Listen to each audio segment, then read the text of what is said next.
Welcome to Dolly Talk. How is everybody doing today? We have two kitties here right now. Kind of.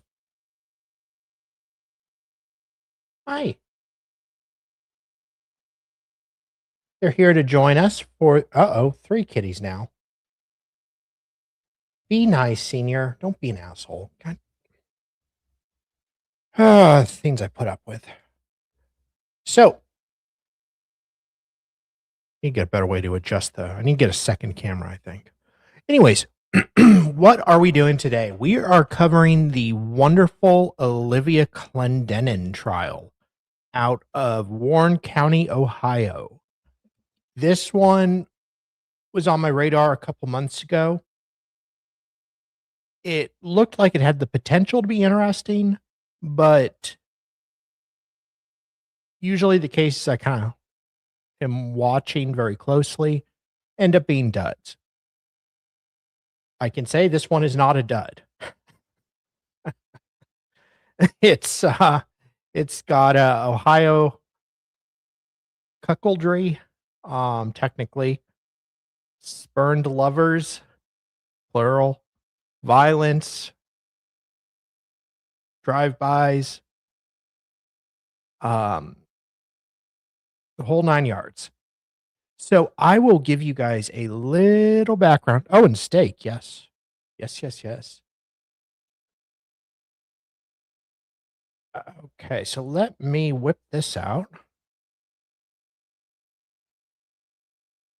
So New Year's Eve, this was December 31st, 2024, year of our Lord. New Year's Eve party turns into shooting in Warren County. A woman has been accused by police of shooting a man at a New Year's Eve party in Clear Creek Township.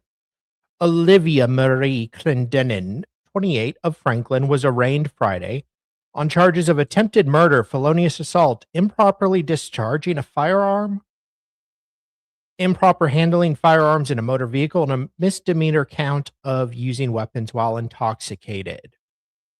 She was granted bail.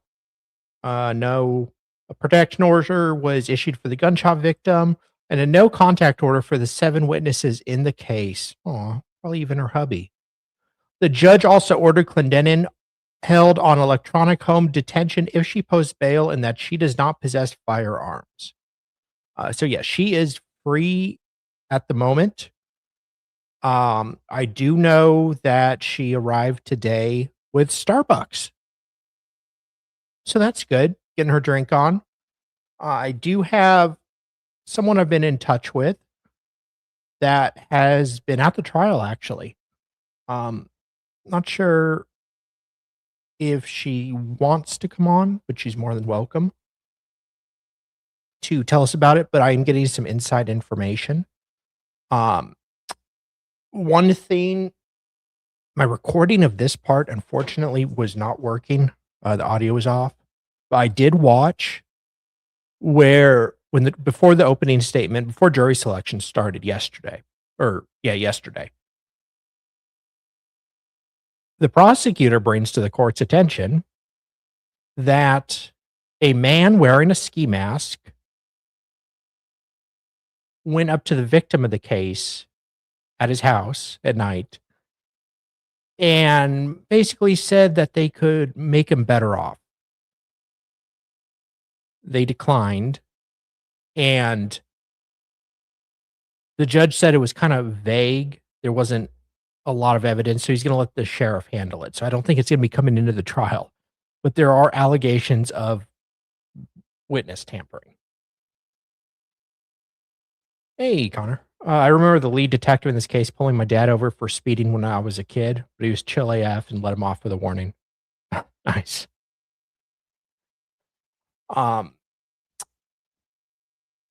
Let's see.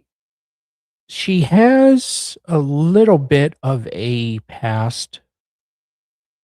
We can see the lovely Minx's mugshot here. That was when she was arrested in 2020, I believe, for trafficking in marijuana, the devil's lettuce, in possession of criminal Tolls both fifth-degree felonies, which aren't much.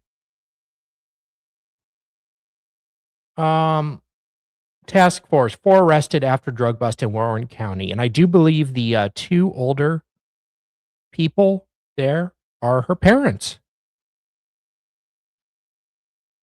Um, oh, for the love of God, cats. Sorry. This was a December 11th, 2020. You know, we had a stay-at-home order for COVID.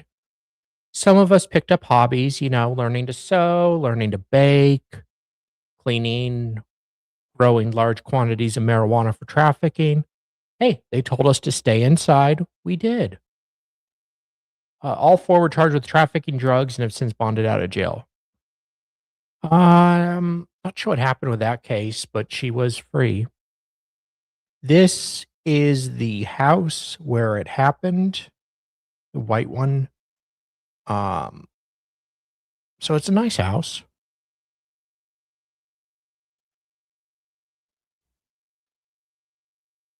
And the witnesses will get into describing all this stuff. But hey, Dreambird, how are you? Etsu is here. Greetings. Half Irish, good to see you. And Louise, of course. Yeah, it's a gorgeous house. Like, the properties in this area are beautiful. You got a bunch of land and everything. I mean, it's like 4 degrees there right now, but normally it's quite lovely. So what the hell? Let's get to it now. Oh, wait, no, I didn't even describe exactly what happened. Um, Real quick. All right. Oh, thank you so much for the super chat, Janet Marie. Hi, Dolly. I just wanted you to know I appreciate you. Oh, thank you. I appreciate it. Oh, I'm so sorry. Betsy Sue. Okay. Thank you. And yes, Janet Marie, thank you so much. It was kind of a circle-y driveway. Yeah, it was. Um, so basically there is a man and a woman who are married, and the woman is not quite as faithful as one might imagine. So she strays and has a boyfriend as well. So we'll get into that. So she's got a hubby and a boyfriend. Got to have a hoe phone and a bro phone. Well, I don't think I've heard of this case. Oh, yeah, it's something. It's pretty low profile out of Warren County, Ohio. So it's not, there's a couple articles on it. Does hubby know about the boy toy? He found out eventually. And there were some snide text messages back and forth, and they kind of sniped at each other. Well, unfortunately for the hero of our story, Olivia, the boy toy and the hubby decided to meet up at a bar, I believe.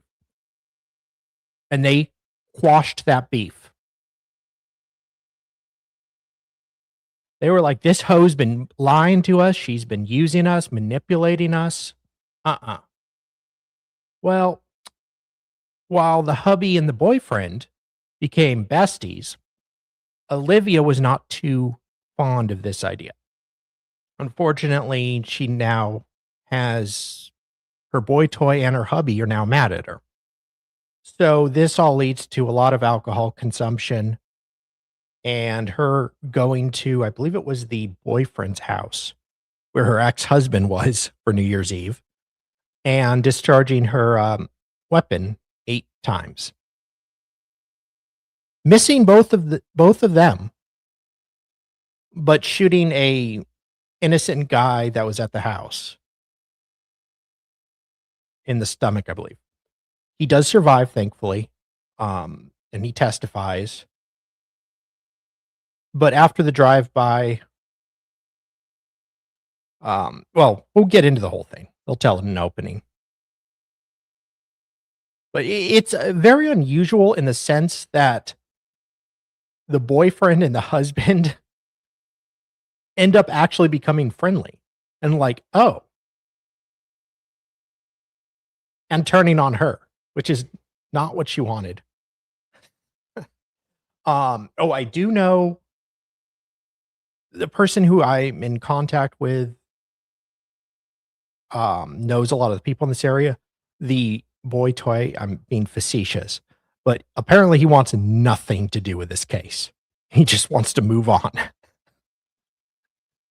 And he does not testify, which I cannot blame the poor guy. The husband does testify. He testified this morning.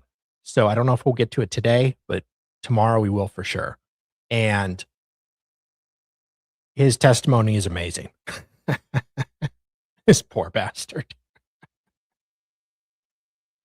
Let's start with opening.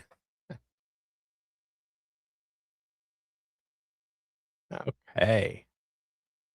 Mr. Goodyear. Thank you. And on the right, that's Olivia, the hero of our story. She showed up to court at 9 a.m. on the dot. And judging by the, oh, I'm sorry, paramour. That's a very good term. Thank you. Oh, shut up. God damn it. Okay, fine.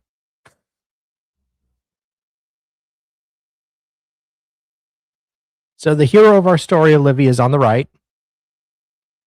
To the right of her is her lovely attorney, who is pretty good. She has a little to work with. Not, I don't know. I have only seen day one, but we'll see. This guy, the blonde, is the client or the defendant, and the person on the top left, I believe, is the grandmother of the victim. Her grandson got shot, but she's been there, supporting him, which is very nice. Yep, wifey is the blonde.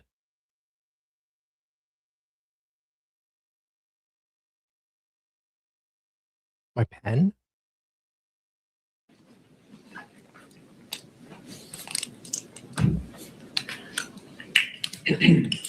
Afternoon, ladies and gentlemen. So, ladies and gentlemen, this case is a case about control. It's a case about the rage of the defendant when she lost control. On December the 31st, 2024, actually before then, the defendant had a boyfriend and a husband. As one does. And these relationships have been going on for quite a period of time. And over that time period, she would see whichever one she wanted to, when she wanted to. She controlled those relationships. And she was the one that was able to make those decisions about when she would kind of dip into one or the other. So on December the 31st of 2024, these two gentlemen spoke to each other. And when they spoke to each other, their names are Corey Heffler was her boyfriend, and Zach Howard is still her husband. When these two individuals spoke, they realized that they had been lied to, each one of them, about the relationship that the other had with the defendant. And when that happened, the defendant started to lose control. She started to build rage that ultimately led to what happened on the morning of January 1st of 2025. On New Year's Eve, like I said, these two individuals speak, these two men speak. They decide, instead of having some type of a confrontation between the two of them, they said, you know what, let's get together and let's have a drink, let's hang out. So they got together, they went to a bar called The Barrel, and when they're at this bar, they sat, they had drinks, and they hung out together. You'll hear that the defendant showed up at that bar and attempted to have another individual convince Zach Howard to leave with her, and he would not do that. Ultimately, and I believe Mr. Howard will testify, during the time that they were at that bar, he never actually spoke with her. He would not communicate with her. Ultimately, Corey Heffler and Zach Howard leave the barrel, go to Corey Heffler's house, which is in Clear Creek Township at 5559 Durth Road. And the idea is they're going to go to this house and continue basically to party, and it's New Year's Eve, and hang out. Now, throughout the time that they were at the house on Durth and at the bar, there's communication going on between the defendant and these individuals. And frankly, I think it's fair to say these two men were, to some extent, taunting her with the fact that they had found out what they found out, that she had been lying to them and about the situation. So ultimately, like I said, these individuals, the two men and then other people, were at Corey Heffler's house on Durth Road. And at some point after being at this bar, the defendant goes to her mother-in-law's house. Her name's Kim Coffey. No. And she goes there to be consoled over the situation that is occurring. And she is at, I think, Wait. At some point after being at this bar, the defendant goes to her mother-in-law's house. Her name's Kim Coffey. And she goes there to be consoled over the situation that is. This hoe goes to her husband's mom's house, her mother-in-law's house, for consolation about her being a cheating hoe.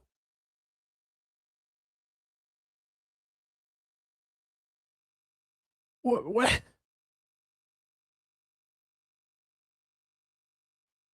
My God. Is occurring. Hey, Carolina. And she is at, I think the testimony would be she's at Kim Coffey's house from about 1:30 in the morning to about 4:45, 5 o'clock in the morning. And this now we're into New Year's Day of 2025.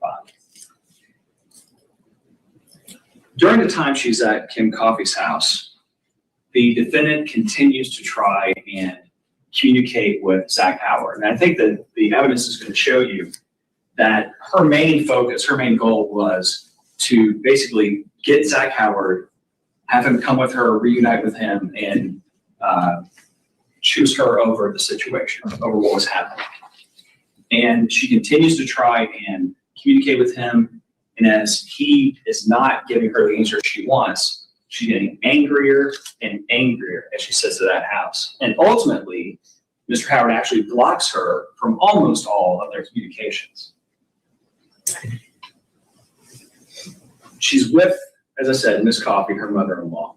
And Miss Coffey will tell you that as this time went on, Miss Clendenin got more and more upset, more and more angry over the situation. She'll also tell you that during the time that the defendant was at her house, the defendant left on more than one occasion to go to her vehicle, went back to the area of the bathroom in her house. There were periods of time where she was going in and out, back and forth, but she was not aware of what the defendant was doing. Ultimately, the defendant leaves the mother-in-law's house and goes to 5559 Durth Road. This is where Zach Howard and Corey Heffler are both located. And at this point, she is, I think you'll hear testimony that she was basically desperate over the situation. She arrives at that location, and unfortunately for Daniel Johnson, who's the victim in this case, when she arrived, he was sitting on the front porch of that residence. Now, he's someone that was not involved in any way in the kind of drama we're talking about, but he was at the party. He was sitting on the front porch. Hey, and the defendant was driving a silver Jeep. She drives up to the house, and as she's in the area. Oh, no, I did not explain the charges. Thank you. Do that real quick.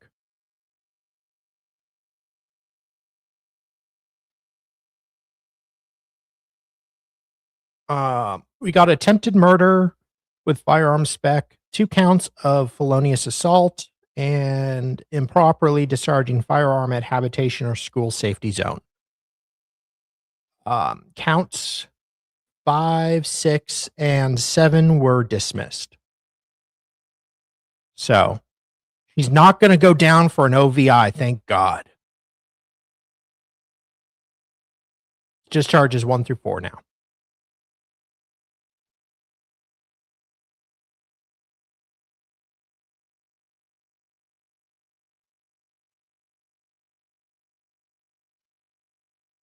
House, she begins to fire bullets from a Springfield Armory 40 caliber handgun she had in her possession.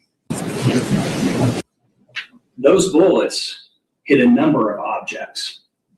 And you're going to have a chance to see pictures of this house, the outside of the house, where everything is I'm describing. You have a chance to see all this. But as you drive down the driveway is basically an L. There's a garage, and when she arrived at that garage, there were 2 vehicles parked in front of the garage, a Ford Escape and a truck. And then there's kind of an L portion to the driveway where it goes in front of the house, and there was another truck parked there.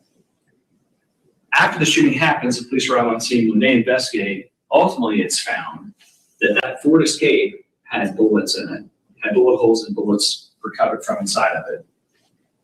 There was and you'll see photographs of this as well, there was a hole in the frame of the outside door of the house, a bullet hole. There's a bullet fragment that was recovered from inside the house after the shooting happened. And Mr. Johnson, who was sitting on the porch, was shot. He was shot in his abdomen. You're going to have a chance to see a body cam that shows you how he was and what he looked like right after he got shot. He will testify and tell you how this affected him and how it's affected his life since then. But needless to say, he was very seriously injured. He nearly died, all because he was sitting on the front porch while this party was going on. And because Ms. Clendenin decided that the proper response to being angry about her boyfriend or husband was to come over and fire a 40 caliber handgun 8 times. As one does. Now, how do we know she fired a 40 caliber handgun 8 times? After she left that scene, after she left the house where she fired this gun, she drove, it was approximately a mile away. It was very close to Girth Road. She has an accident driving that Jeep. Oh. And that's on the plane where she has this accident. And officers respond to the accident. The homeowner calls 911. Deputy sheriffs respond to that scene. They come to contact with Ms. Clendenin. Now, the officers know that there's been a report of a shooting that just happened moments before. The time of dispatch of these 2 events, of the shooting and the crash, are almost identical. They happen in quick succession, okay? So the deputies get to the scene of the crash, and they find Ms. Clendenin. When they first get there, she's standing on the passenger side of her motor vehicle, and she comes around and complains of an injury to her ankle. The deputies call in for a squad to come and deal with her injury, and also one deputy takes her, begins to speak with her about where she's been, what's been happening. You will see a video of their entire interaction, and you'll see the story that Ms. Clendenin originally gives, to the deputy sheriff that deals with her. At the same time that's happening, a second deputy arrives on scene. He begins to look around the area where the traffic crash took place. And again, knowing the context, a shooting just happened, so obviously they're suspicious of what's taking place. When this deputy sheriff looks around the scene, what he finds, and you'll see pictures of the car, this Jeep drove into a guardrail and hit a telephone pole and snapped that pole, okay? And the Jeep is facing the pole, facing the guardrail as it rests. Just beyond that guardrail are some tall decorative grasses. And right next to those grasses, the police find this 40 caliber Springfield Armory firearm. A few feet away, they find the magazine for that firearm. So obviously, they know we have this person involved in this crash, now we have a gun. She, of course, becomes a suspect in the shooting that had just occurred. The police collect all this evidence and they have the Jeep transported back to Clear Creek Township Police Department because that's the jurisdiction where it's investigating the shooting. And when they search inside this Jeep, they find 6 shell casings. Now you're going to hear, and I'm not sure how much everybody knows about guns, but basically a bullet has a couple parts. There's the actual bullet part in the front, and then there's a casing that holds the materials that create the explosion to cause the bullet to come out of the gun. And after that explosion occurs, the slide comes back on the gun and ejects the other portion, the non-bullet portion, which is called a casing, okay? The police found inside the vehicle 6 of those. When the deputies first saw the vehicle after the crash, they found 2 more right outside the driver's side door. So there were 8 shell casings, 8 shots fired from the evidence that was found in and around that motor vehicle. So ultimately, Ms. Clendenin is transported to the hospital, and then she's transported to the Clear Creek Township Police Department to be interviewed by officers and by Detective Barton. Now, before we get to that part, I will also tell you that attempted murder is the charge. Inside the motor vehicle, there were 2 unfired bullets. Those unfired bullets were collected, and those bullets are the same manufacturer and caliber as the shell casings I just mentioned. So you have 8 Winchester Smith & Wesson 40 caliber shell casings, fired shell casings, and then 2 more unfired Winchester Smith & Wesson 40 caliber bullets inside the car. I told you that she was at her mother-in-law's house, the defendant was, just prior to the shooting. The next day, Kim Coffey will tell you that she woke up, she walked back in the back of her house. I told you that the defendant had been going back and forth between the car and the bathroom in her house during the time she was there. Ms. Coffey walks back into the home, into her bedroom, and the area that is the entranceway to her bedroom is right next to this bathroom that the defendant had gone to during this evening or during this early morning hours. She steps on something in the doorway to her bedroom. She picks it up, and it's an unfired Winchester Smith & Wesson 40 caliber bullet. And she'll tell you that her fiance owns guns, but they do not own any 40 caliber handguns. All of these items that I've described, the bullet fragment that was found at the scene of the house, if you remember, there's a bullet hole. You can see where a bullet went through it, and then the fragment's found. That fragment, the shell casings that I mentioned, and the bullets, and the gun were all submitted to the Miami Valley Crime Lab. And I mentioned the name Patrick McLaughlin earlier. You heard the judge mention one of my potential witnesses. He is a ballistics expert. And what he did was he looked at this firearm, he looked at these shell casings, he looked at the bullet fragment, and he was able to determine that all of those shell casings but one, and it'll explain to you why he could not have one, but 7 of the 8 shell casings and the bullet fragment were all fired by the gun found next to her motor vehicle. So, as I said, she was taken from the scene to the hospital, from the hospital to Clear Creek Township, and ultimately was interviewed by Detective Barton.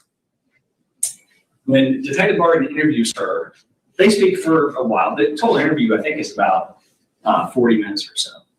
But they speak for a while. And initially, she's giving answers that just aren't truthful. Aww. And she did the same with the officer on scene. And her husband. But eventually, she acknowledges that she went to the house, she fired shots at the house, and that she did so in a rage. She told the officer, he asked her, "Why'd you do that?" Rage, she said. When she is told someone is shot, that someone actually did get shot during this event, she claims not to know that, and immediately asks, "Was it Zach or Corey?" So obviously,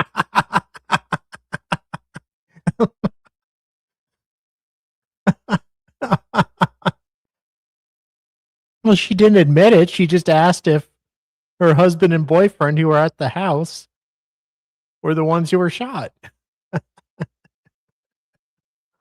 Technically. in her mind, she had a target.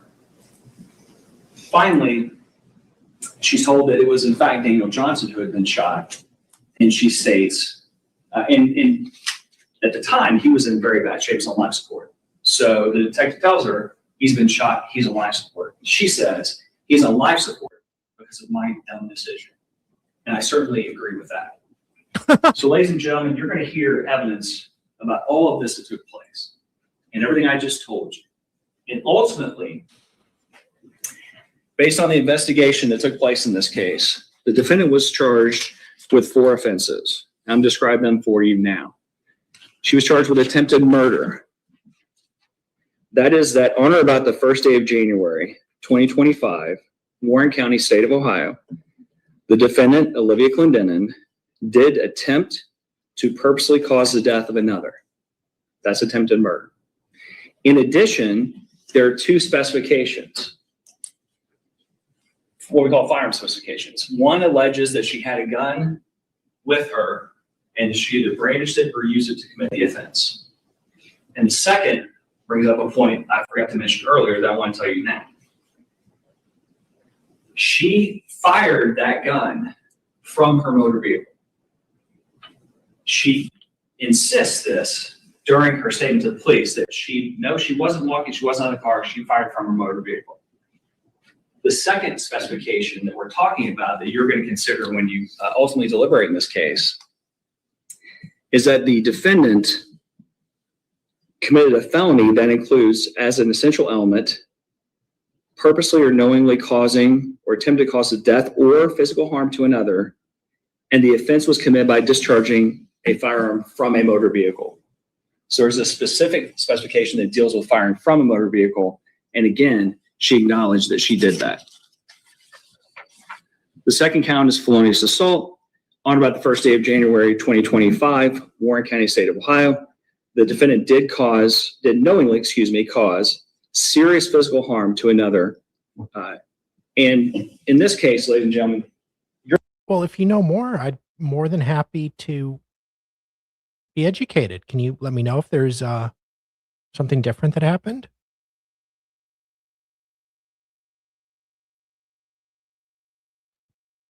Feel free to let me know. we're going to hear the definition of serious physical harm, and it will be defined to you by the judge. But I can tell you that Mr. Johnson, he was struck in the abdomen. He had to be taken directly to the hospital, and he had emergency surgery. He was in the hospital for 10 days. Many of those days he was in ICU. He was, certainly when he was shot, you're going to hear when you hear the evidence that I'm going to play for you, you can hear him screaming in pain as he's on scene after being shot. He's in excruciating pain when he's at the hospital, and that continues for a long period of time. And of course, he's in the hospital for 10 days, has to continue to rehab after he gets out of the hospital. And this shooting has had a profound impact on his life. And I think when you consider all the evidence you're going to hear, that certainly that would be serious physical harm. The second count of felonious assault, and just so you understand, it's not uncommon for us to charge things, as we call it, in the alternative, okay? So if more than one of the same type, applies to a case, we'll indict both and then let you decide whether the person's guilty of one or both or neither. In this case, the second type of felonious assault, first is knowingly cause serious physical harm. The second is cause or attempt to cause physical harm by means of a deadly weapon. So it's felonious assault as well, it's just a different theory of that crime. In this case, I've talked to you about what took place and the evidence for that. And the same specifications I just mentioned apply to those two counts as well. Finally, there's a charge called improperly discharging a firearm at or into a habitation. And that is that the defendant, on or about the first day of January 2025, Warren County, Ohio, did, without privilege to do so, discharge a firearm at or into it. Katie, are you still here, honey? I'm waiting. I'd like to be educated. Feel free. Let me know some details I'm missing. An occupied structure that is a permanent or temporary habitation of another. Or you can email me even. And ladies and gentlemen, the state is confident that once you have a chance to hear all the evidence we're going to present in this case, that you will find the defendant guilty beyond a reasonable doubt of all of those offenses. Thank you. Email me and I will become her biggest champion. Maybe it was self-defense. We don't know. I could be mistaken. If it's self-defense, I will get Andrew Branca on the case. He is the lead expert on self-defense law in the United States.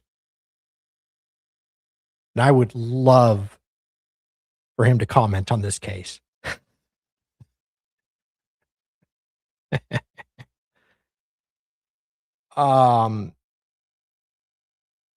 Basically, what happened, just for anyone new, she did a drive-by because her husband and her boyfriend knew about each other, and instead of being pissed, they were both just like, what? Did we just become best friends? Yep. they became besties. They're hanging out on New Year's Eve, and she didn't like that. And she goes over there pissed and fires off a few shots and shoots somebody in the abdomen. Her aim sucks. Not either of them were shot. Yes, they're Eskimo brothers. Thank you, Mr. Goodyear. Ms. Harway, do you wish to make an opening at this time? Thank you. Yeah, I could see that. Ladies and gentlemen of the jury, a lot of what opening is telling you what you are about to hear from the evidence that will be presented. However, I think it's also important to describe to you what you're not going to hear. As the state mentioned, this case starts prior to January 1st. Well, okay, guys, maybe the weapon she had was a P320. And she didn't shoot at them at all. The gun just went off.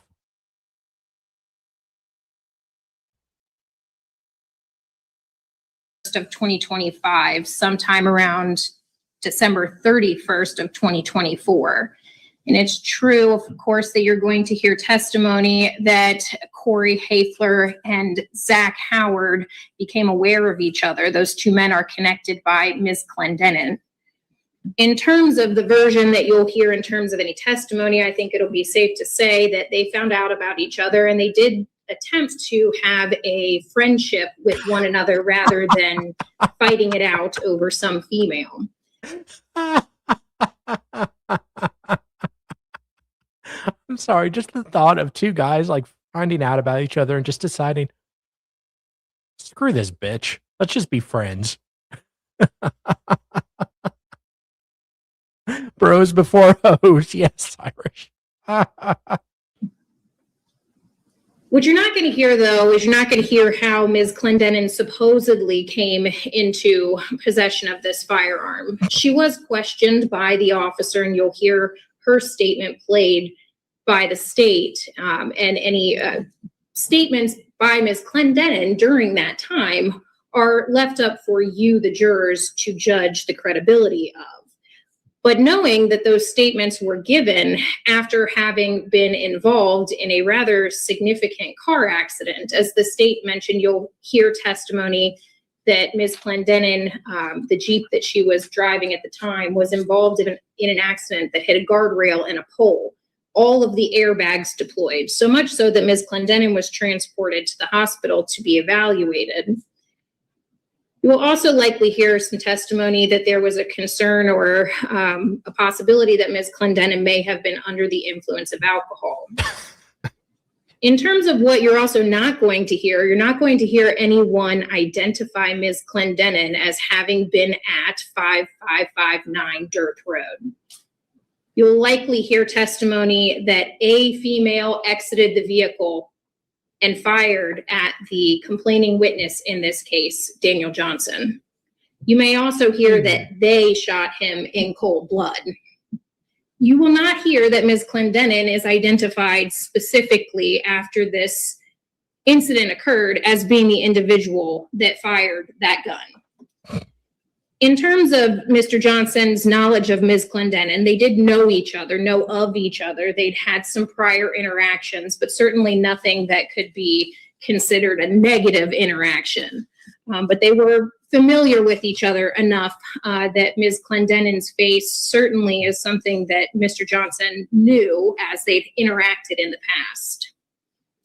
In terms of the other things that you're not going to hear, you're not going to hear that any other individual present at 5559 Dearth Road identifies Ms. Clendenin specifically as having been present.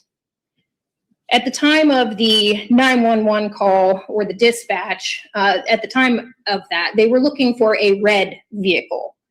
There's also flop camera that was used during the investigation into this shooting that was likewise looking for a red vehicle. As you heard the state say, we're dealing with a silver or a gray vehicle as part of this case.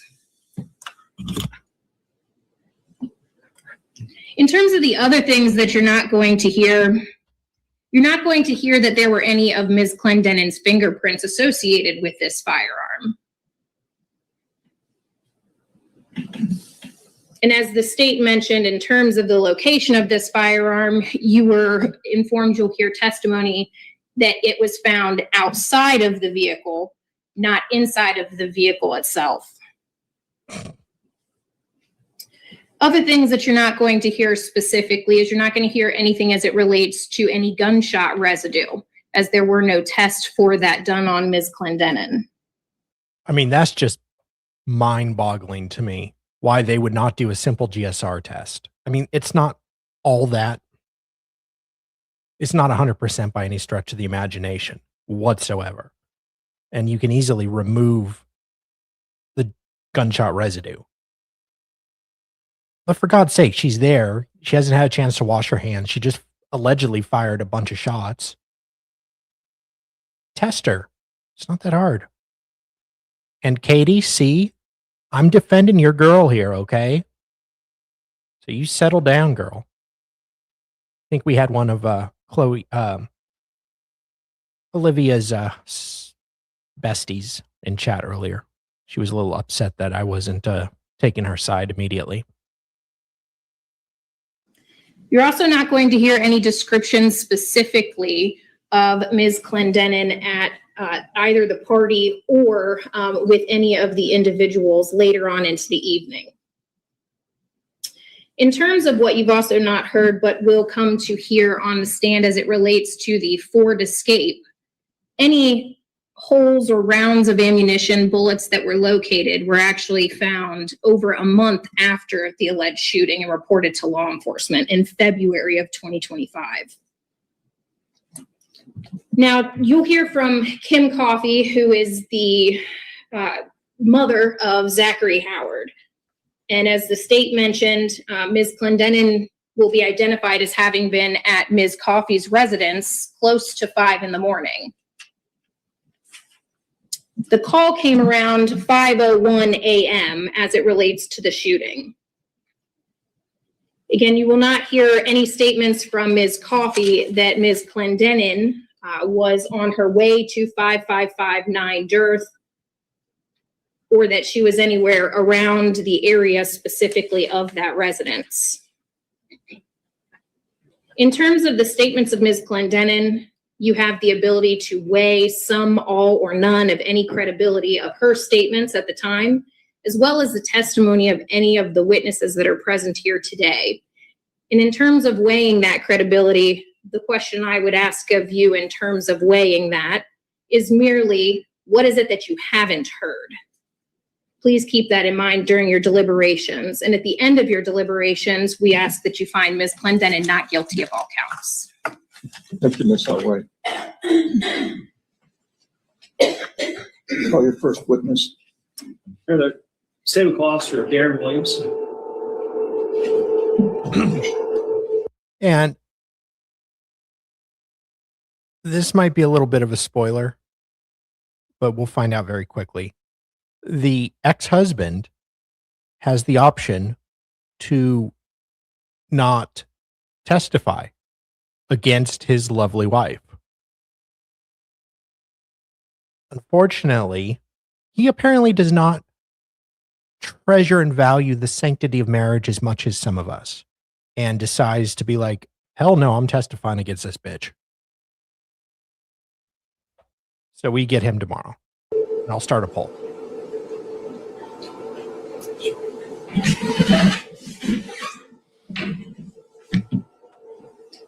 Oh, is Surf okay?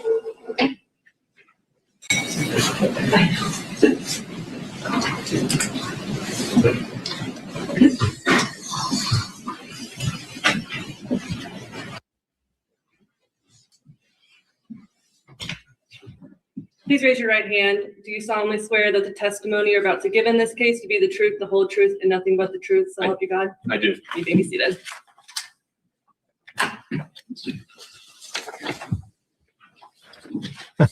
Afternoon, sir. So please tell us your name. Darren Williams. How are you employed? Oh, I work for Clear Creek Township Police Department.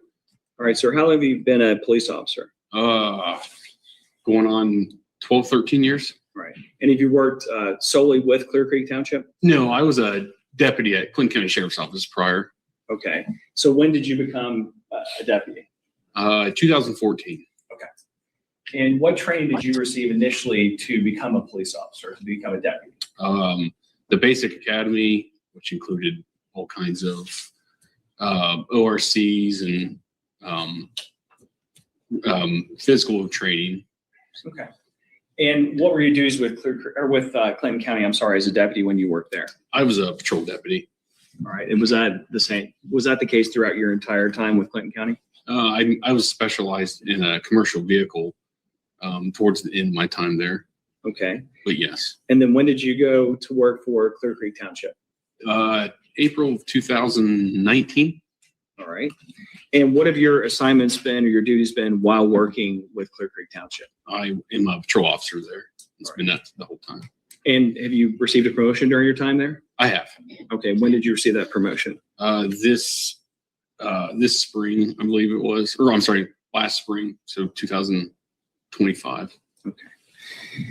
And prior to becoming a police officer, were you in the military? I was. And what branch were you in? I was in the United States Army. All right.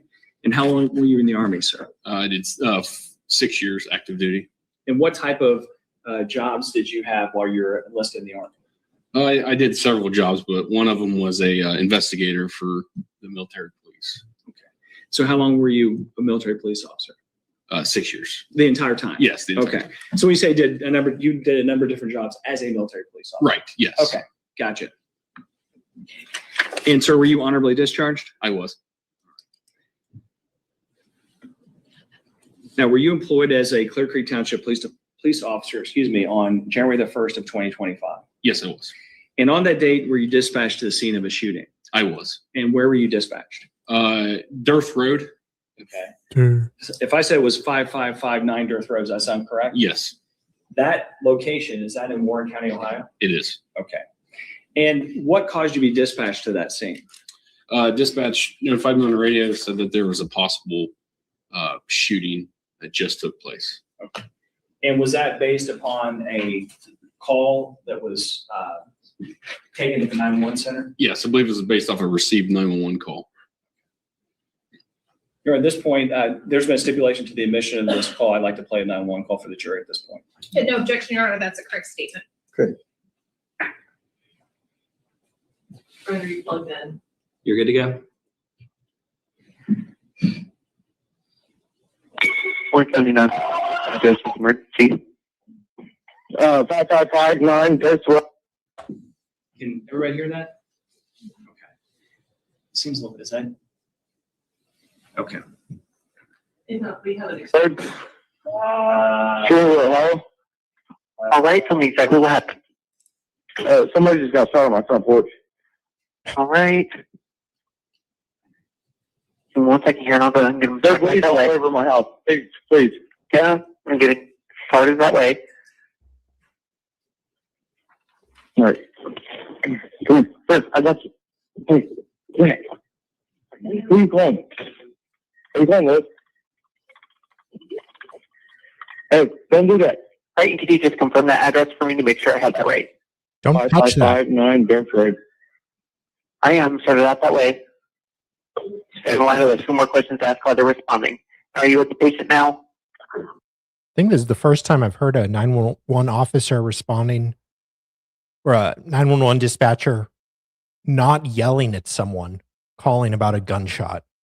Sir, can you calm down? I can't help you if you keep yelling. If you don't calm down, let me ask these questions.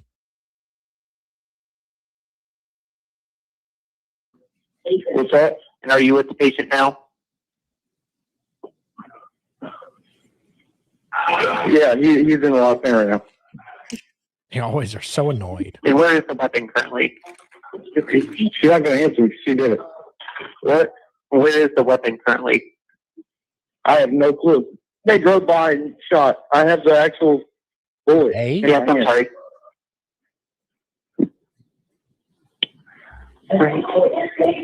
They is kind of an interesting choice.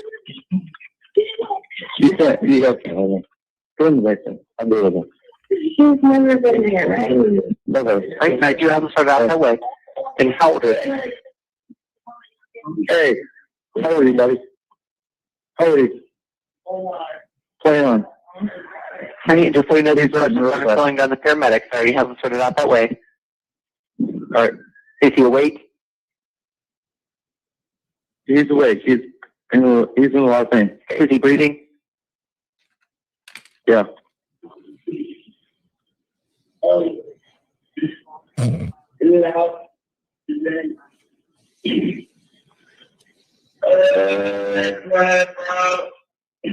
Right. And what? Hear the Idaho for Operation Give a Fuck. Well, apparently it's the same in Britain because I saw some story about Barron Trump was apparently friends with some girl who's getting beat up, and he somehow got piped through to the UK's police dispatcher, and she's screaming at him to stop talking. Like, Jesus Christ. When did this happen? Like 20 seconds before I called you. Okay. And is the assailant still nearby? What's that? Is the assailant still nearby? I have no clue there. I don't know. Do you know what they were driving? He was sitting on the porch smoking a cigarette and he... Is there any serious bleeding? No, it's probably internal. He was shot in the abdomen. Right. Is he responding normally? Yeah, he's in a lot of pain. Right. And what part of the body was injured? You said the abdomen, is that correct? Yeah. Right. Is there more than one wound? Hey, get in my room if you want, Jack. Come here. Are you still there? I'm sorry. Is there more than one wound? What's that? Is there more than one wound? No, one wound, one shot fired. Okay. I will say that everyone is being too chill in this call. This is like the calmest guy I've ever seen calling for help for somebody who's been shot. He was shot. Yeah, he's got a bullet hole in him. Yeah, he's bleeding. I think he's breathing. Yeah, okay. Yeah, you should probably get over here. Mm-hmm. Jesus Christ, dude. I know he's been drinking. I know, but God's sakes. Everyone is pretty drunk. Yeah, that is true. It is New Year's Eve. They have been drinking, but for God's sakes. I'm from the paramedics to help you now. Stay in the line and I'll tell you exactly what's fine now. How far away are they? They're coming in as fast as they can. Be very quiet and out of sight. Tell me immediately if the assailant leaves the scene. Do not disturb the scene or move out of them. Not touching anything. Okay. Yeah, they're on their way. There was a bullet hole in my door. He was sitting on the front porch smoking a cigarette and he got shot. And has Hey, he got shot smoking a cigarette. See, guys, smoking kills. Don't smoke. the assailant left? No, somebody driving by. I don't know who it was. Okay.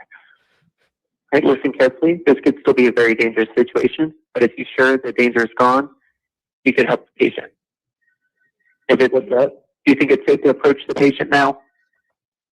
I'm next to the patient. Okay. He crawled into my house. Okay. Reassure him that help is on the way. From now on, don't let him have anything to eat or drink. Let him become sick or cause further problems. He's gonna. Don't do so unless it's absolutely necessary. Just tell him to be still and wait for help to arrive. All right. And do you know what kind of vehicle it was? I have no clue. Well, he could have died. It kind of looked like a Jeep, but I have no clue. And which direction did they flee in? Do you They remember? went in front of my house, left. They drove up, shot, and drove left. Officer, are you familiar with the area around Dirt Road? Yes, I am. Okay. They're on the way. I'm sorry. I meant to stop that. And are you familiar with the area where ultimately the defendant's car was found crashed? Yes, I am, but that's just outside the township, so not as fluent as I am with Okay. dirt. So if you know, do you know whether or not the caller describes the Jeep going down the driveway and turning left? Mhm. Would that be going in the direction where the wreck occurred? Absolutely, yes. Okay.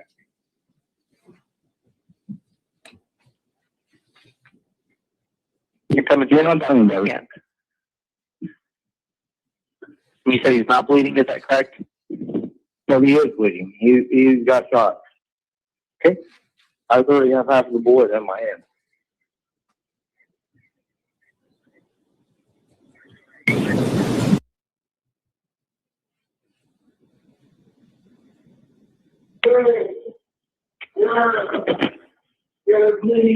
Hey, we got you. The ambulance is coming, buddy. The ambulance is coming, buddy. Walk it off. There's right in here. Hey, Jim. How do I report the hemorrhage strike about the bleeding? Oh, Mads. Because at first you saying it wasn't bleeding, it was most likely all internal. Now he's saying he's bleeding. Yes, I'm pretty sure when you're shot, the damage is going to be internal. I mean, I could be mistaken. But typically a bullet being fired at you would involve internal damage.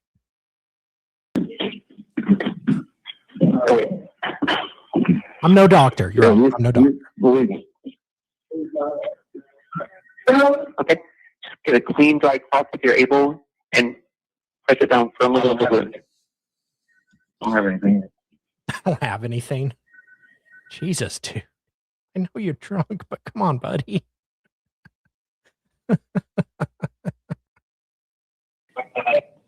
I guess it's some external damage. Okay.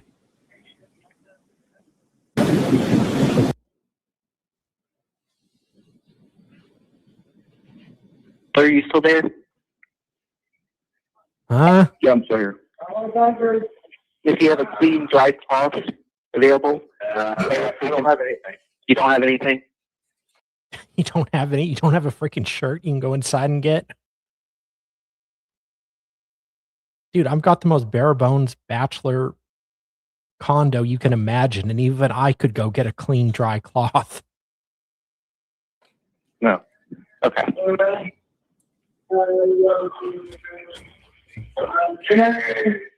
I do have them on the way. What's that? I do have them on the way. I'll stand in line with you until they arrive, okay? I'll stand in line with you now as long as I can. Watch him very closely, look for any changes. If he becomes less awake or starts getting worse, tell me immediately. And tell me when the paramedics are right with him. Let me know if he dies. Okay, this should be just about to you. I'll cancel the paramedics.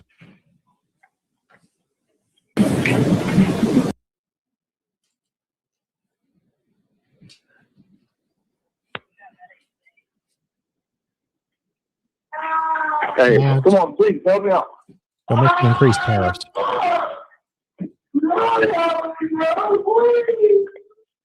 Yeah, I can hear him in the background there. Is something happening?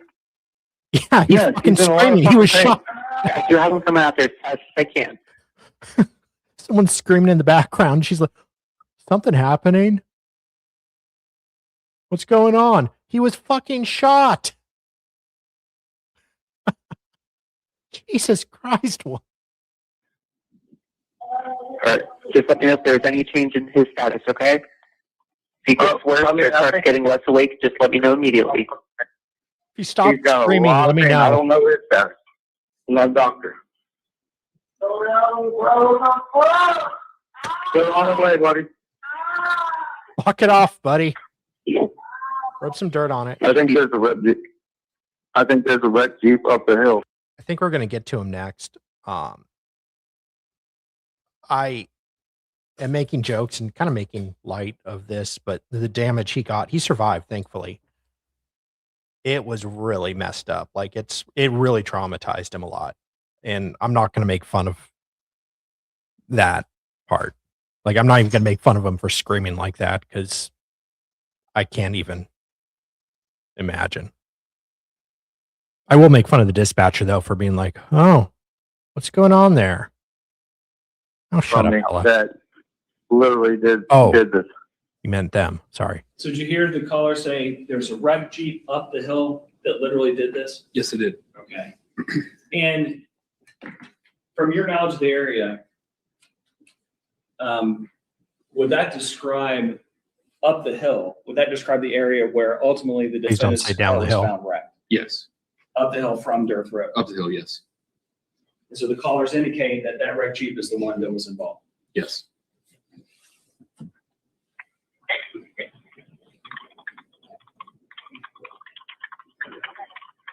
In the area. Okay, I will go ahead and let officers know. Get your details out to you. He was Victor. I don't know what the hell he is. Her ex-boyfriend. So up until this point, do you recognize the voice of that caller? I couldn't say that I recognized it, but once I got there. Okay. Well, let me ask you this. You're aware of the investigation that took place in this case. Is that Yes. right? Yes. You heard him say, referencing the person in the red Jeep, "I'm her ex-boyfriend." Yes. From the investigation, who is the defendant's ex-boyfriend that is speaking on that call? Corey Is it Corey Heffler? Heffler, yes. Okay.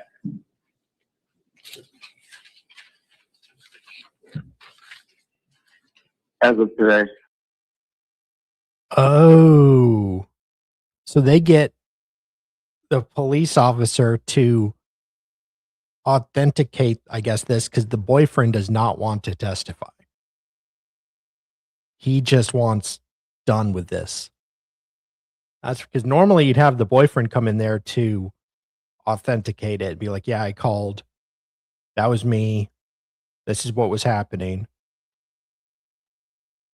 Interesting. I mean, I don't blame the guy one bit. And I found out that they've been married. I don't know. And she just pulled up and I think it was her. All right.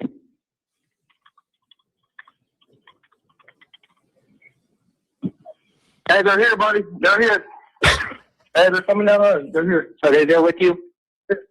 I have an officer here. Okay, I'll go ahead and let you go talk to him, okay? Yeah, she's a Warren Well, they're County pulling right now. 6. All right, bye.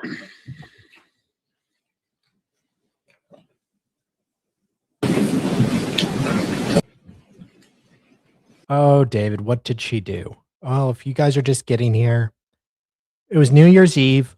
Her husband and her boyfriend found out she was both lying and being dishonest with him.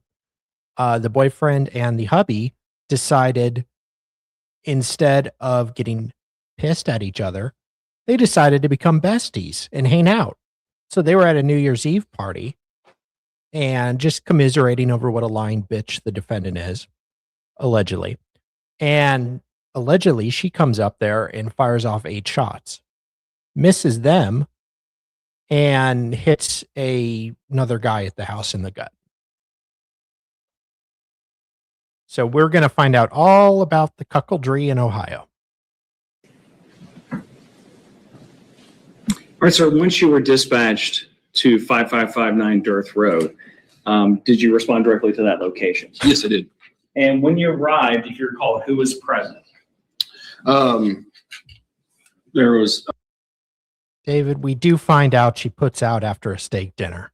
I will say that much. If you treat her right and buy her a steak dinner, she puts out. I met Corey and Zach right at the front door. And then Daniel, I believe, is his name, laying on the floor there. So there's 3, including the one that was shot. Okay. Are you still here? So Corey Huffler, Yes. Zach Howard, and Daniel is Daniel Johnson. Yes. And Daniel's the one that you found injured. Yes. Okay. And was it clear from what you saw he had been shot? Absolutely. Yes. So when you responded to the scene, were you wearing a body-worn camera? Yes, I was. Where do you place that generally on your uniform?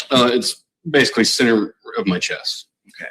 And what's the purpose of wearing that? It documents the scene as we see it, as close as we can see it. Okay. And how are those cameras activated? That one, we can physically activate them, and that they're activated through our lights and sirens as well. All right. So when you arrived at 5559 Dearth Road on the early morning hours of January, 1st, 2025, was your body camera activated? Yes, it was. Now, let me step back a bit. I mentioned the time. Do you recall the actual time that you were dispatched to that location? It was early hours, 5, maybe just after 5 a.m. Okay.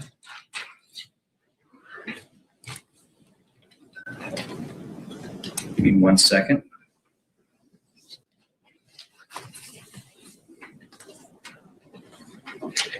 So if I showed you the report prepared by Clear Creek Township in this case, would that reflect or refresh your recollection as to the time of dispatch? Yes.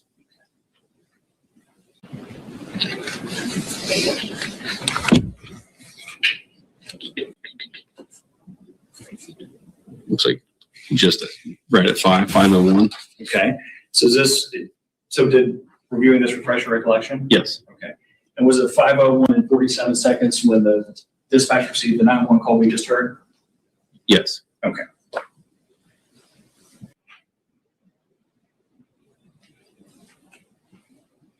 Now, you mentioned that your body camera was activated when you arrived on scene. Was it working properly that day? Yes. All right. And have you had a chance to review the footage that was recorded by your body camera when you arrived on scene? Yes, I have. Okay. And by the way, just for the record, Judge, I need to back up. What I'm playing here, what we see on the screen, I've got in a USB drive that's been marked as State's Exhibit number 1. What I just played for the record, the 911 call, is State's Exhibit number 1A. It's been labeled that in the flash drive. I would like now to play Judge State's Exhibit 1B, which is some of the body camera footage from the officer's arrival on scene. So you've got an A and Yes, sir. There's actually ultimately an A, B, C, and D. 1A is a 911 call, which we played. 1B is going to be body camera footage of Officer Williams. Okay.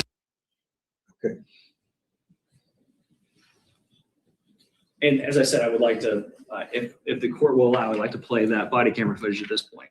Yes.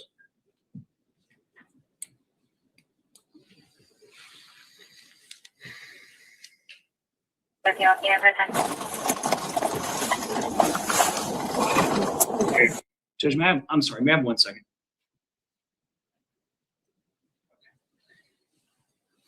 Thank you.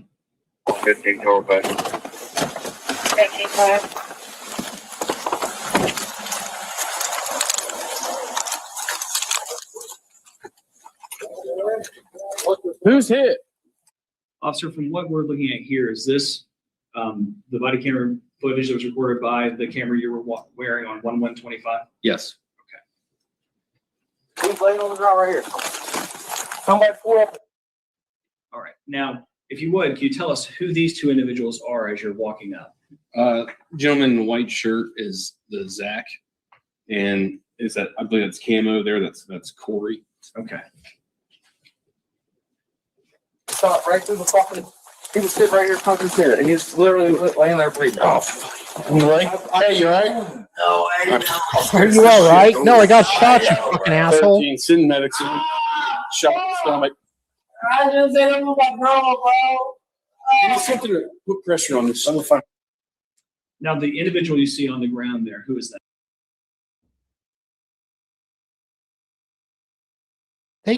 This dispatcher was like, can you get a clean cloth? Yeah.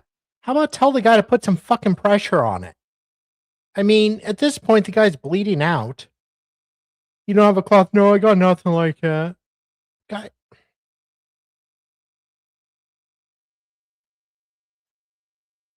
Do they not teach basic first aid in Ohio?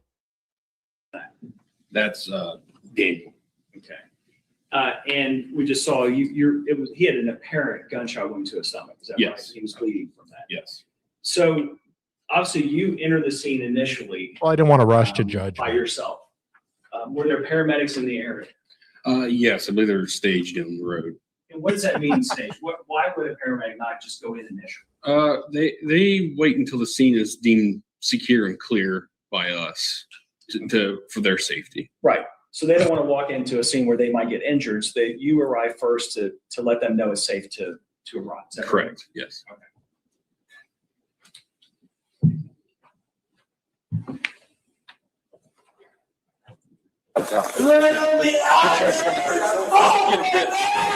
Yeah, stay right there for when the medics right here. Stay right there for me. Where the hell's he going to go, dude? I don't know. Do me a favor, hop over here for me, okay? Yes, sir. Hold that on there. I was going to go on a trip to Australia, but Here's this. You might need that. Keep that right there for me. Now, we just saw Mr. Heffler with something in his hand and say, I have this, you might need this. Yes. What was it that he had? He was trying to hand me the jacket of a slug that what he described came through the door. oh, Jesus Christ. This guy's going around the freaking crime scene collecting evidence for the cops. Here you go.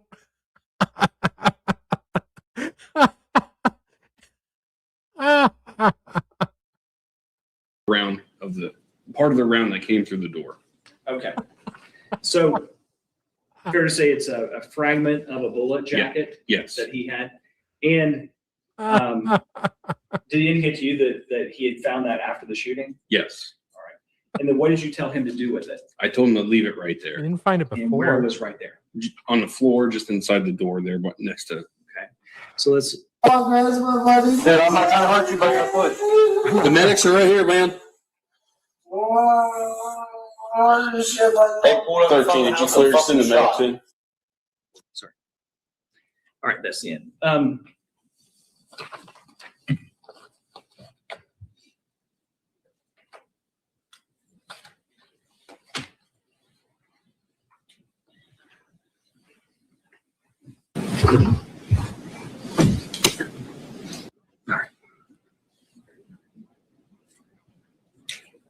And sir, after the portion that we just viewed, was Mr.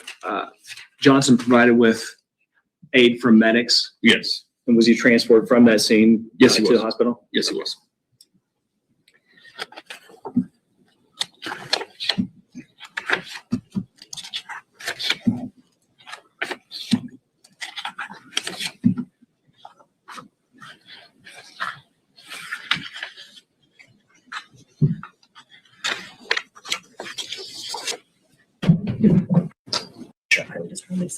Also, you mentioned that Mr. Heffler was in possession of a bullet jacket fragment that you had him lay down at the scene. Yes. Is that right? Yes. I'm going to show you what's been marked as states of number Q and states of number R. First of all, take a picture, look at these two photographs, please.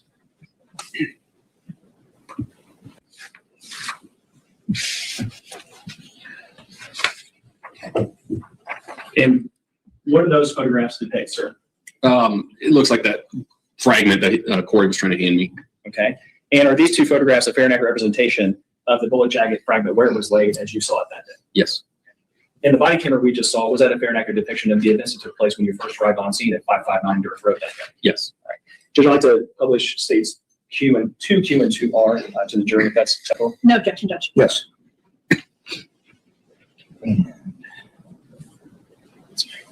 Keep turning. What is that? I'm sorry. Is that Q? Q2? This is 2Q, Judge. Okay.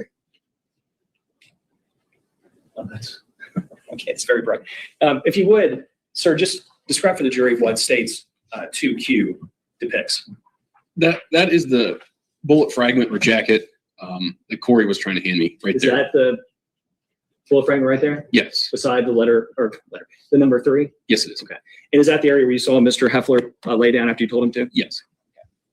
Let me show you States 2R. And again, this is a little bit closer photograph. Yeah. Is that the bullet fragment that was located at the scene, Mr. Heffler Yes. placed on the ground? Okay. Yes, it is. I should say on the stand.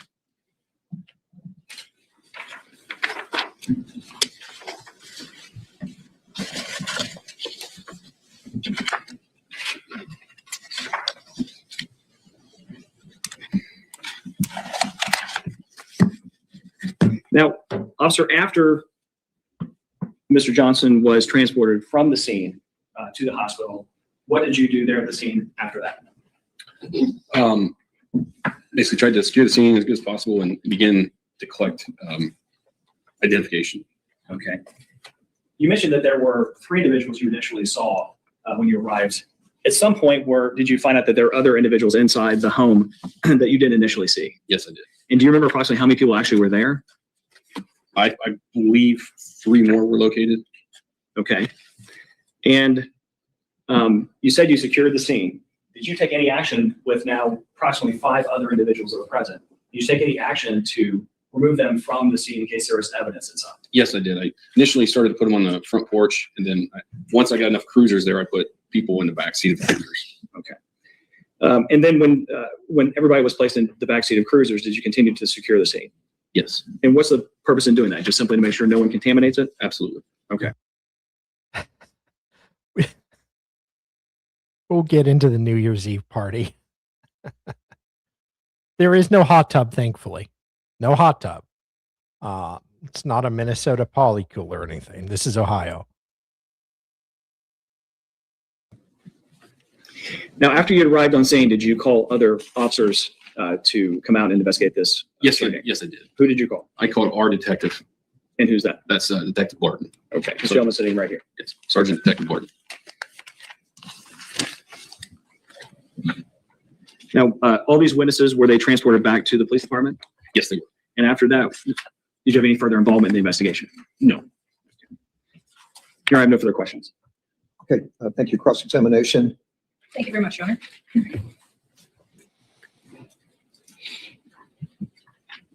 Officer Williams, thank you for being here today. I have just a few questions for you. In terms of your arrival, isn't it true that after securing the scene and locating all of the individuals, there were at least 4 more individuals that were found at the residence? Was there? I thought there was 3 more located. 3 more. And to your knowledge, do you know, I mean, where were you at when you came to learn of these other individuals present? The front of the house there. So did Great job securing the crime scene, sir. isn't it fair to say that the individuals approached from the rear of the residence? Yes. Okay. How is it that you came to learn that these other individuals were present in the home? Corey finally told me that they were there. Okay. And did, to the best of your understanding, did he give you an exact number? Like he was actually truthful with how many people were in the house? Initially, no, I did not feel like he was truthful to me. But later on, he did take me back to where people were hiding. Okay. So there were other individuals, at least 3 to your recollection, that were hiding in the residence? Yes. But you mentioned that when you came to learn of those individuals, they came from the back of the home. Whoa. Yes. So I guess, did they voluntarily come out of their hiding spots, or did you go to get them at wherever they were hiding? I believe a female came out voluntarily, and then we had to go looking for another 2 that I remember. Okay. And where is it that you located the other 2 individuals? It was a back room towards the back of the house. Okay. And in terms of speaking with those individuals, you mentioned that originally you were securing them out on the front porch, correct? Yes.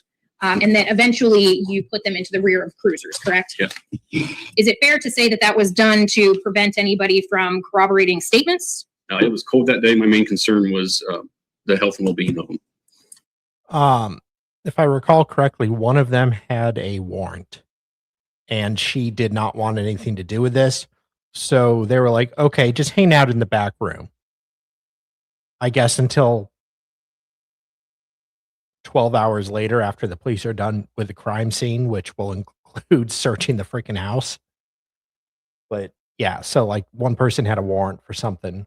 They didn't want to get arrested, so. Or maybe they just figured the victims could secure the crime scene for them, and the costly evidence, then go on their ways. Would you say that at the time you arrived, after speaking with some of the subjects, that you had concerns that pieces of their story were missing? I felt they were being untruthful initially, yes. Okay. And that they, as time went on, continued to be more deceptive. That's a true statement? Yes. Okay. And so therefore you separated them in the back of the police cruisers, correct? I separated them in the back of the police cruiser, yes. Okay. And to the best of your understanding at the time that you reported, do you have recollection of how many shots they believed had been fired? Did you hear 1, 2, 10? Objection. Be hearsay, Judge. Not just hearing shots fired. Go ahead. As it relates to the shots fired in terms of your investigation, did you hear the same number of shots from any of the individuals that you spoke with? No, I mean, what can you repeat can you rephrase your question? Thank you for asking that. Absolutely. So in the course of your investigation, you knew that this involved a firearm, correct? Yes. Okay. Did the individuals in speaking to them give you the same story as it relates to the number of shots that they heard? You're asking if any two people gave me the exact same number of shots? Correct. Did they say they heard the same number of shots? I don't know how you want that question answered. As far as no one person said I heard the exact same number of shots. No. Okay, that's fair to say. Did anybody, so in terms of your investigation, you were aware of obviously the individual, Mr. Johnson, who was struck with a round, correct? Yes. And then there was a bullet fragment or a jacket, part of the jacket that was located, correct? Yes. Okay. Did you have any other additional investigation involvement other than securing the scene specifically there? No, I did not. Nothing further. Redirect. Just briefly, Judge. Officer, first of all, you mentioned obviously Mr. Johnson had been struck with a bullet. In addition, did you see a hole in the door frame where a bullet had struck? Yes, I did. Okay, you saw that as well. But you were not involved in the investigation of what may have been found in the car, what may have been found other areas of the property had been struck. You didn't know any of that. No, I was not part of that. Okay. And sir, in your time as a police officer, you had a chance to come to scenes of shootings on more than one occasion? Yes. Is it uncommon for people, what they perceive as a particular number of shots, people not to agree among themselves? Is that common? Absolutely. And is it common that whatever someone thinks they heard doesn't actually match the evidence that ultimately is found during the investigation? Yes. Okay. Someone may say, hey, I heard 2 shots. In reality, it was 6. Yes. Right? Yes. Okay. No further questions, Judge. Recross. Nothing. Thank you very much, John. All right. Thank you, officer. Please sit down. Please don't discuss your testimony with anyone for the trial is open. Yes, yes, Ron. Judge, is this gentleman excused? 58. Nothing but the truth? Help you God? You may be seated. Okay, so this is the victim.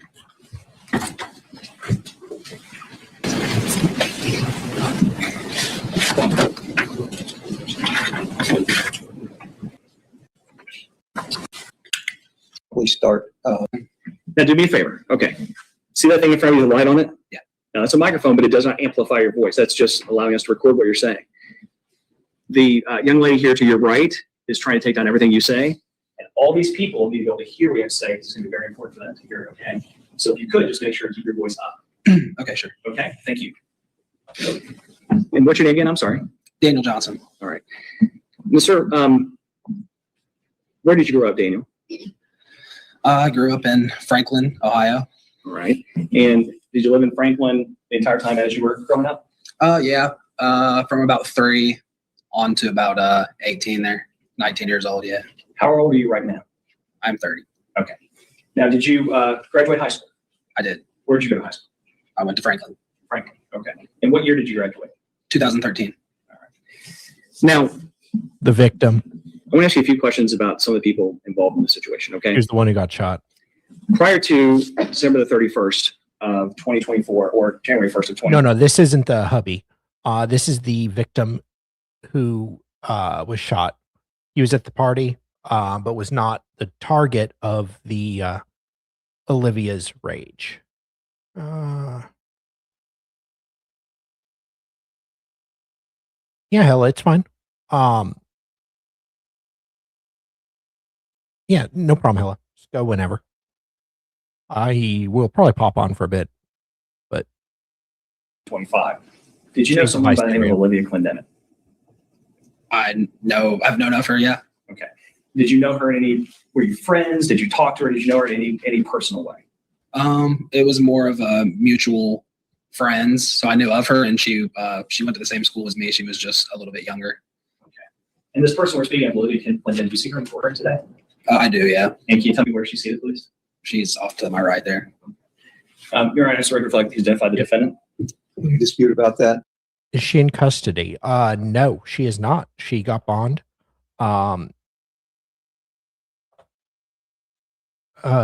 G. Boyd, I believe, was in court today, and she's not in custody. She did mention that she came in with Starbucks today, so $200,000 bond. I don't believe it was 10% either, so she probably had to pony up the whole thing. No, Your Honor. Noted. And before January the 1st of 2025, did you know Corey Heffler? I did. How did you know Corey Heffler? So I was called 2 years prior, roughly, by a friend of mine, a close friend of mine. He was with Corey, and I went to the bar there. I asked if I could come and give them a ride home. I guess they had been drinking and didn't have no one to drive home. So I commuted over there to Springboro. The Barrel is where I went to pick him up, and I dropped him off shortly after there at his home on Dearth Road. Okay. That would be about 2 years prior to Did this happen? Sure. Yeah. All right. And you mentioned that he was with a friend. Was he with anybody else? Olivia was there that night. I spoke with her that night. Corey, it was Corey and Jared Pennycamp is who actually called me. It was Jared Pennycamp called me. Hey, can we get a ride? You know, I really need you to give it. And, so, hey, yeah, I'll give you guys a ride. Get you home. And when you said you were there, you went to pick up Jared and Corey. Sure. Was Olivia there with Corey? Or do you know? She was there without, but in the same place. They weren't necessarily together. Okay. At that time, as far as I'm aware, I think at the time, if I'm not mistaken, maybe Jared and Olivia were dating or something. Yeah, I believe that was the case, actually, yes. Okay. So this is a couple years ago. Sure. Yes, correct, sir. So you mentioned Jared Pennycamp. This is a good friend of yours. Is that right? He used to be a good friend of mine, yeah. Back then? Sure. Back on January 1st, 2025? Yeah. Okay. And let me take you to just the day of December 31st, okay? Going into the evening hours of New Year's Eve. And I should say December 31st, 2024. I'm sorry. Yeah. What were you doing earlier in the evening? I went with my girlfriend to her stepbrother's house, and we were just playing some games and just getting ready to celebrate the new year. And I ended up staying there till a little after, just right after midnight, I think is about when I left. So we were kind of just celebrating up until the point that I had kind of a disagreement with the family over there, and nothing major, but it made me kind of feel like I was teamed up on, and I made the decision to leave my girlfriend's stepbrother's house then at that time. Okay. So were you driving a vehicle when you were at your girlfriend's stepbrother's house? I drove myself and her to. Right. What vehicle were you driving? It was a Dodge Ram pickup. Okay. And then once you chose to leave the girlfriend's stepbrother's house, where did you go? I don't know that I went directly there, but within like a 30-minute window, I ultimately ended up at Corey's house. At Corey Heffler's house? Correct. Okay. Let me ask you this. What caused you to decide to go to Corey Heffler's house? I was invited by Jared. I actually reached out to Jared, and I told him, hey, I need somewhere, kind of got in a disagreement here. I'm just looking for somewhere to come hang out and kind of wind down for the night, and rest pretty much ultimately. Okay. So did Jared tell you where he was? His response was actually he wanted to ask Corey if that was okay if I came there. Mm-hmm. And then he responded, yeah, he said, come on by. Okay. So that's when I proceeded over there. So back up to 2 years ago, you mentioned that you drove Corey home and Jared from this bar. Correct. Do you remember where you drove them 2 years ago? I drove What them house? to, the same house. Okay. So was the house on Dearth Road?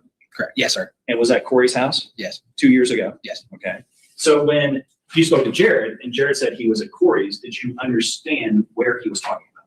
I knew whereabout. I knew it was in the Clear Creek area there somewhere, Dearth, Widener Road in that area there. At the time, I probably couldn't have said it was Dearth Road until he sent me the address. Just being so, a couple years removed from giving him the ride there. Okay. So when you arrived at Dearth Road and now we're into January 1st, 2025, right? So when you arrived at Dearth Road, January 1st, is that the same house that you had dropped Corey off 2 years ago? Yes. Okay. And to your knowledge, was that where Corey Heffler lived on January 1st, 2025? Yes. And when you got there, did you go inside? I did. All right. And was Corey there? He was. And was someone named Zach Howard there? He was. Okay. And do you remember who else was there other than those people? Jared was there, Penny Camp. There was a guy by the name of Daniel that was there, and he was giving haircuts out. And then there was also 2 females there, whose names I don't know off the top of my head now. Okay. So when you initially arrived there, what were you guys doing? You mentioned this Daniel was giving haircuts. Sure. What else was going on? Just hanging out? When I first arrived, I went into the kitchen area. Myself, Zach, Jared. Yes. There was several grown men together drinking on New Year's Eve. And one of them was like, hey, you know what we should do? I'll give you guys all haircuts. Come on, guys, line up. I'll give you a haircut. We're going to get your hair did. Because apparently that's what you do in Warren County, Ohio on New Year's Eve. Get your hair cut. Cut your buddy's hair. I'm not even like, I'm not trying to make light of these guys. I'm going to try and make fun of them. It's just bizarre. Corey, and we were just kind of just conversing. They had some light beers, so hey, you want a beer or two? Oh, and they're drinking light beer. Okay. I mean, come on, guys. You're not helping the stereotypes here. Yeah, so we're just sitting there kind of drinking, catching up. Zach, I went to high school with as well, so we have a little bit of familiarity there. He was happy to see me, and Jared, actually, I hadn't seen in a few months, but he was happy to see me too. And everything was fine as far as I was concerned. Okay. Just kind of hanging out. Were Zach and Corey getting along okay while you were there? Yeah, it seems so to me. Were you aware when you arrived of any issue between Zach and Corey and the defendant? Did you become aware of that when you arrived? I was not. Okay. So you mentioned that this other Daniel was giving haircuts. Where was he doing that? He was doing that, got the living area and then the kitchen here with like a walkthrough. So we're kind of here in the kitchen, and then he's just right there on the other side through the opening there in the living room area giving the haircuts. Okay. Now, if you remember, yeah, who all received a haircut from this other Daniel? I'm just thinking about that now. I think everyone did, from what I understand. Male men? The men, yeah. Well, yeah, sure. So do you remember where in the order of haircuts you were? Were you first, second, last? Do you remember? Yeah, I was last. Okay. And if you recall. So not only do you get haircuts there, but you're the last guy to get your haircut. So these guys were hiding because one of them had a warrant while the police were looking for him. Were they given they were given unlicensed haircuts?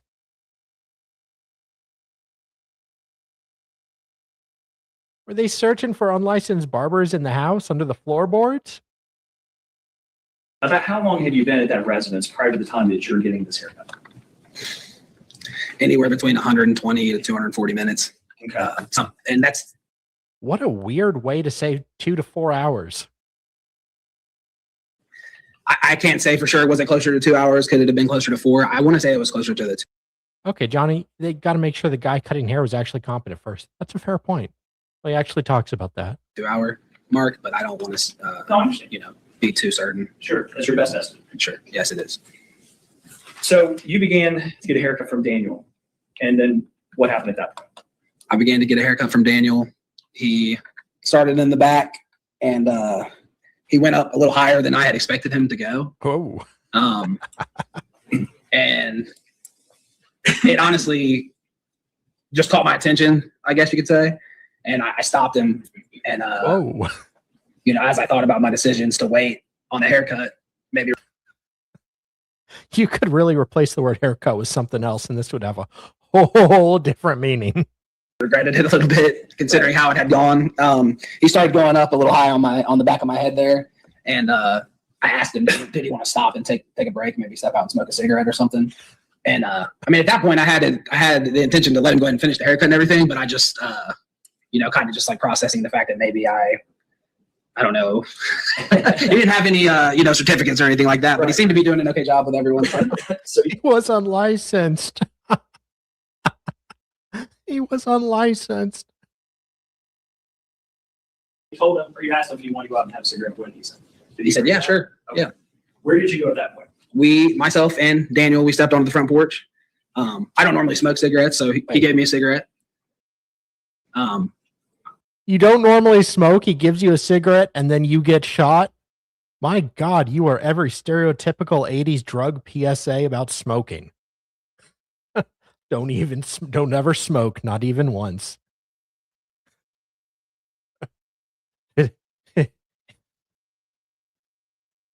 You risk your life if you smoke.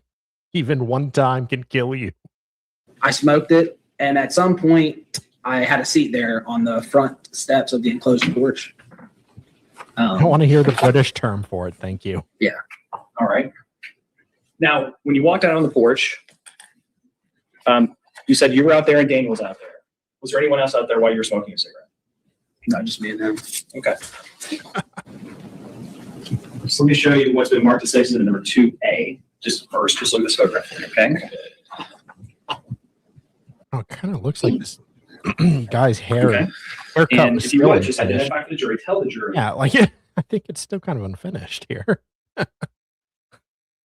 You know, get a haircut, stop for a smoke break, you get shot, and they never finish the hair. Yeah, he never finished the haircut. He got shot smoking the cigarette, and he didn't tell the paramedic, "Hey, hold on, I need to get my haircut finished." And I looks like he still hasn't got it finished to this very day. What states 2A shows? What is that picture of? That's a picture of Corey Hoffler's house Shitty haircut. where I was shot on the stairs there. So is that a picture of the front porch of that home? Yes, sir. And you said you were sitting on the steps, is that right? That's correct. So I believe I was at the top step there. Okay, so we're talking about these steps. Yes, sir. And you're at the top step. Mhm. And when you went outside, pardon me, I think you said you sat down. Did you stay seated the entire time you were on the front porch? If you remember.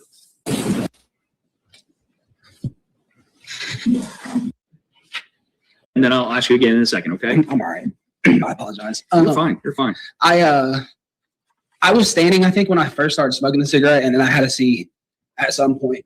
I didn't make it through about half the cigarette. I wasn't able to God. smoke it all. Okay. Not even half a cigarette can kill you. Never once, Chad. Never once. Will you freaking knock it off, cats? So let me show you what's been marked as states number 2D. Yeah, Louise. Just do me a I'm not favor, even take going a to look make at fun that. of him for that. Okay. And if you Yeah, need a break, you tell me, okay? He So states 2D, what is that a picture never of? smoked again. It's one way to get you to quit. The patio area, the porch. Okay. This And messed him is up. this the porch that you're speaking of, sir? Yeah. Is Yes. that the porch at Corey Heffler's house? Yes, sir. And I'm sorry, I'm going to have to actually look over one time. Is this area where I'm indicating, is that where you were seated? That's correct. Yeah. Yeah, he has such bad PTSD from this. Yes, sir. You need some water? I just was the tissue. I wanted to throw it in like a trash can. Oh, okay. I'm sorry. Listen, if you need anything, just tell us, okay? Yeah, I'm sorry. You're fine. I didn't expect to get emotional, so. You listen. You take your time. We'll get through this, okay? It was such a bad haircut. No. I'm All right. so bad for the guy. I'm not going to. Now, before I get into you're on the porch and we talk about it more, you mentioned that you were operating a Dodge Ram truck. Is that right? Yes.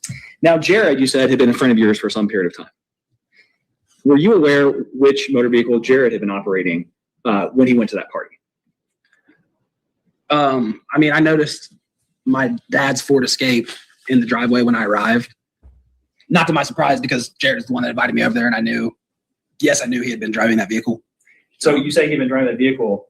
Were you aware of some arrangement between your parents and Jared to be able to use that vehicle? Yeah, he was paying them an allotted amount. I think it might have been every 2 weeks, or they have been doing it by the week. I'm not 100% on that. Okay. But yeah, they had some arrangements to where he was going to be able to use it. He was having some problems at home, and he, I think he lived in it a little bit and was kind of sleeping in it and stuff. So we were just trying to help him out. Let me show you what's going to mark the State Civic 2G. If you would, take a look at that photograph. Tell us what State's 2G shows. The Ford Escape and the Dodge Ram parked in the driveway there. Okay. So Is that the Ford Escape that Jared Pennycamp was operating? Yes, sir. And is that the Dodge Ram that you were operating? Yes. Okay.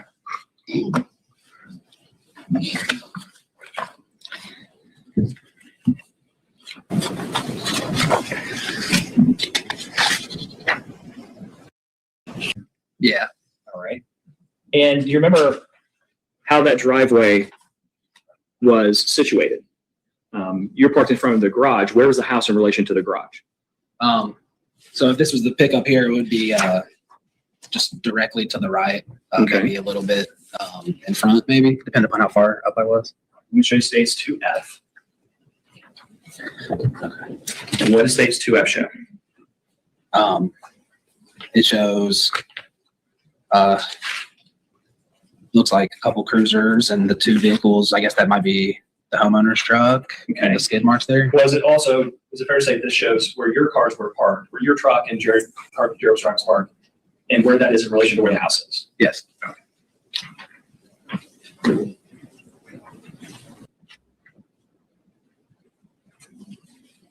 And so from this, where we're sitting here, okay, there's the Escape, there's your truck, and this is the step on the front porch where you were seated. Is that right? Yeah. Okay. So now, you mentioned that you stepped down on the front porch, you were seated, and you began to smoke a cigarette. What do you remember happening next? I was smoking the cigarette. I guess just having small talk with Daniel, kind of just talking about, gosh, I couldn't remember, nothing important. And then the next thing I remember is him saying, Him first. Daniel. Him. Okay. Daniel was standing beside me. He said something along the lines of, Be right back. "Oh no," or "Oh crap, it's Olivia," is what he vocalized. I'm going to object, Your Honor, as to the statements made by another person. I don't think there's been anything that established a hearsay exception. Oh, no. I'd ask that any answer be stricken from the record. Judge, that would be a present sense impression, which is an exception to the hearsay rule. He's merely relating exactly what he's saying at that time, and that would be an exception. It's also very well may fit into the excited utterance. Hello. The objection. So Daniel, who's on the front porch with you, says basically, "Oh crap, it's Olivia." Right. Okay. And what's the next thing that you remember happening? I mean, I was drinking that night, is what I want to say. Mm-hmm. And that was how I realized what was happening, was when he vocalized it. That's why I say that. When he Yeah, that was the first he had said this. Not in any statements. Yeah, that was a little weird. I would say that's intentional, but your memory can do funny things over time, especially after a traumatic event like this. I don't think anybody identified her that night, to be honest. vocalized it, my thought process was, someone's gonna, I thought there may be an issue because her ex-husband's here and her current boyfriend's here, and then another guy that I picked her up from the bars is here as well. So I thought that might be a problem.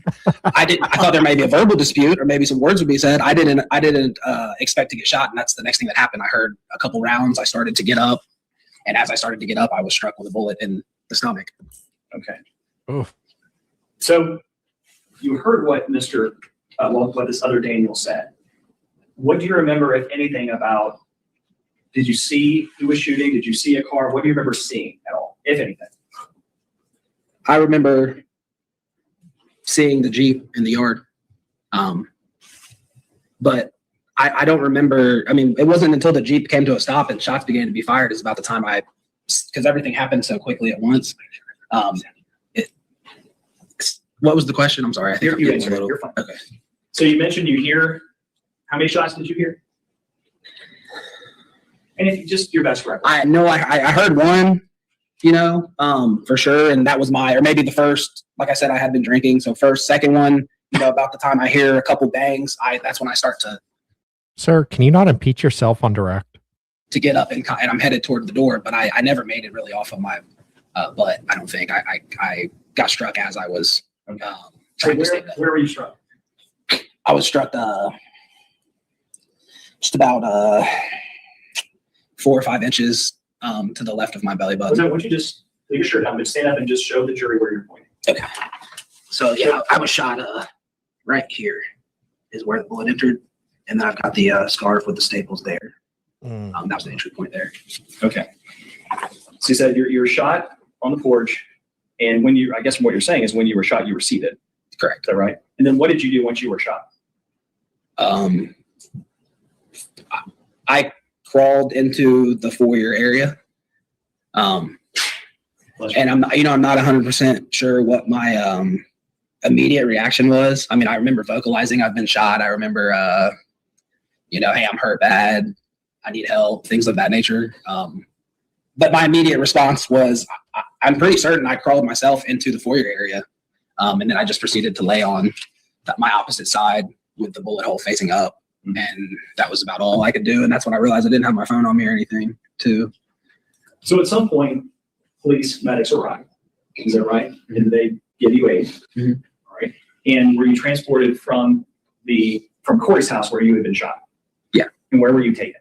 I was taken to Atrium Trauma Medical Hospital there. Okay. And when you were taken there, what type of medical intervention initially occurred? What was the first thing that they did for you?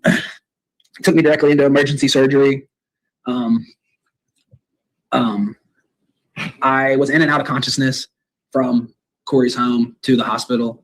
And I had one talk with the medical professional, and I told him that I hoped we were close. I said, hey, where are we going? They said, Atrium. I said, are we close? He said, yes.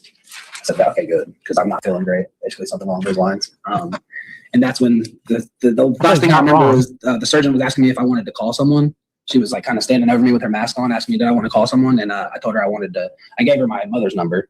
She's had the same number for years and years. And they reached out, tried to contact her. She didn't answer. And then eventually they handed me the phone. I took the call from my mom. And what I said to her was, I got blasted. That was my words. And that was the only thing that I said. I think I told her I loved her, and then was going into surgery, and then they took me back. So, Your mom gets a call and it's you, and all she hears is, I got blasted. I love you. I hope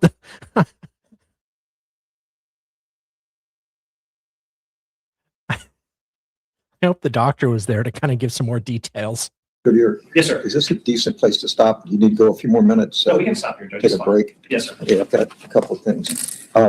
So you can't discuss your testimony with anyone while you're out on break or at any time. Basically 20 minutes. Taking a break now.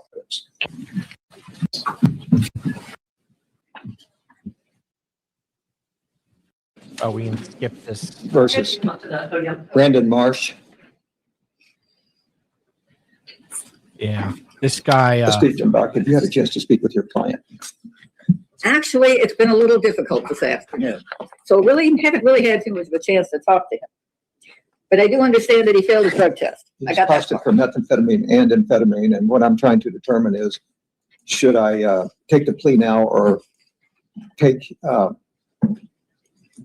some time for him to get everything out of his system so he can do a knowing and voluntary plea? I think maybe letting him take some time to do a knowingly voluntary plea would be a good idea, sir. The only problem is it's not going to be on his own time. It's not going to be, he's not going to leave here. Okay. I can't do the color coded.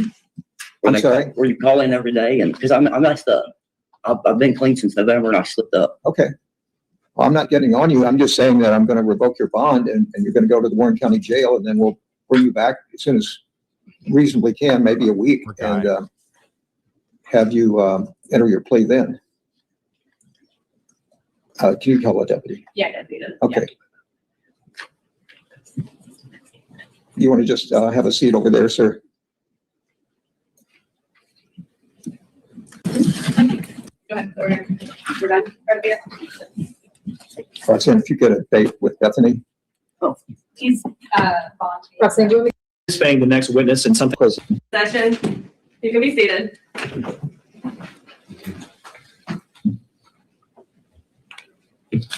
So we are on the record out of the presence of the jury. Mr. Goodyear, you want to put something on the record? Yes, sir. Your Honor, I'm just anticipating the next witness and something we need to do, and I think it's best that be done outside the presence of the jury. The next witness is going to be Zach Howard. Zach Howard is the defendant's husband.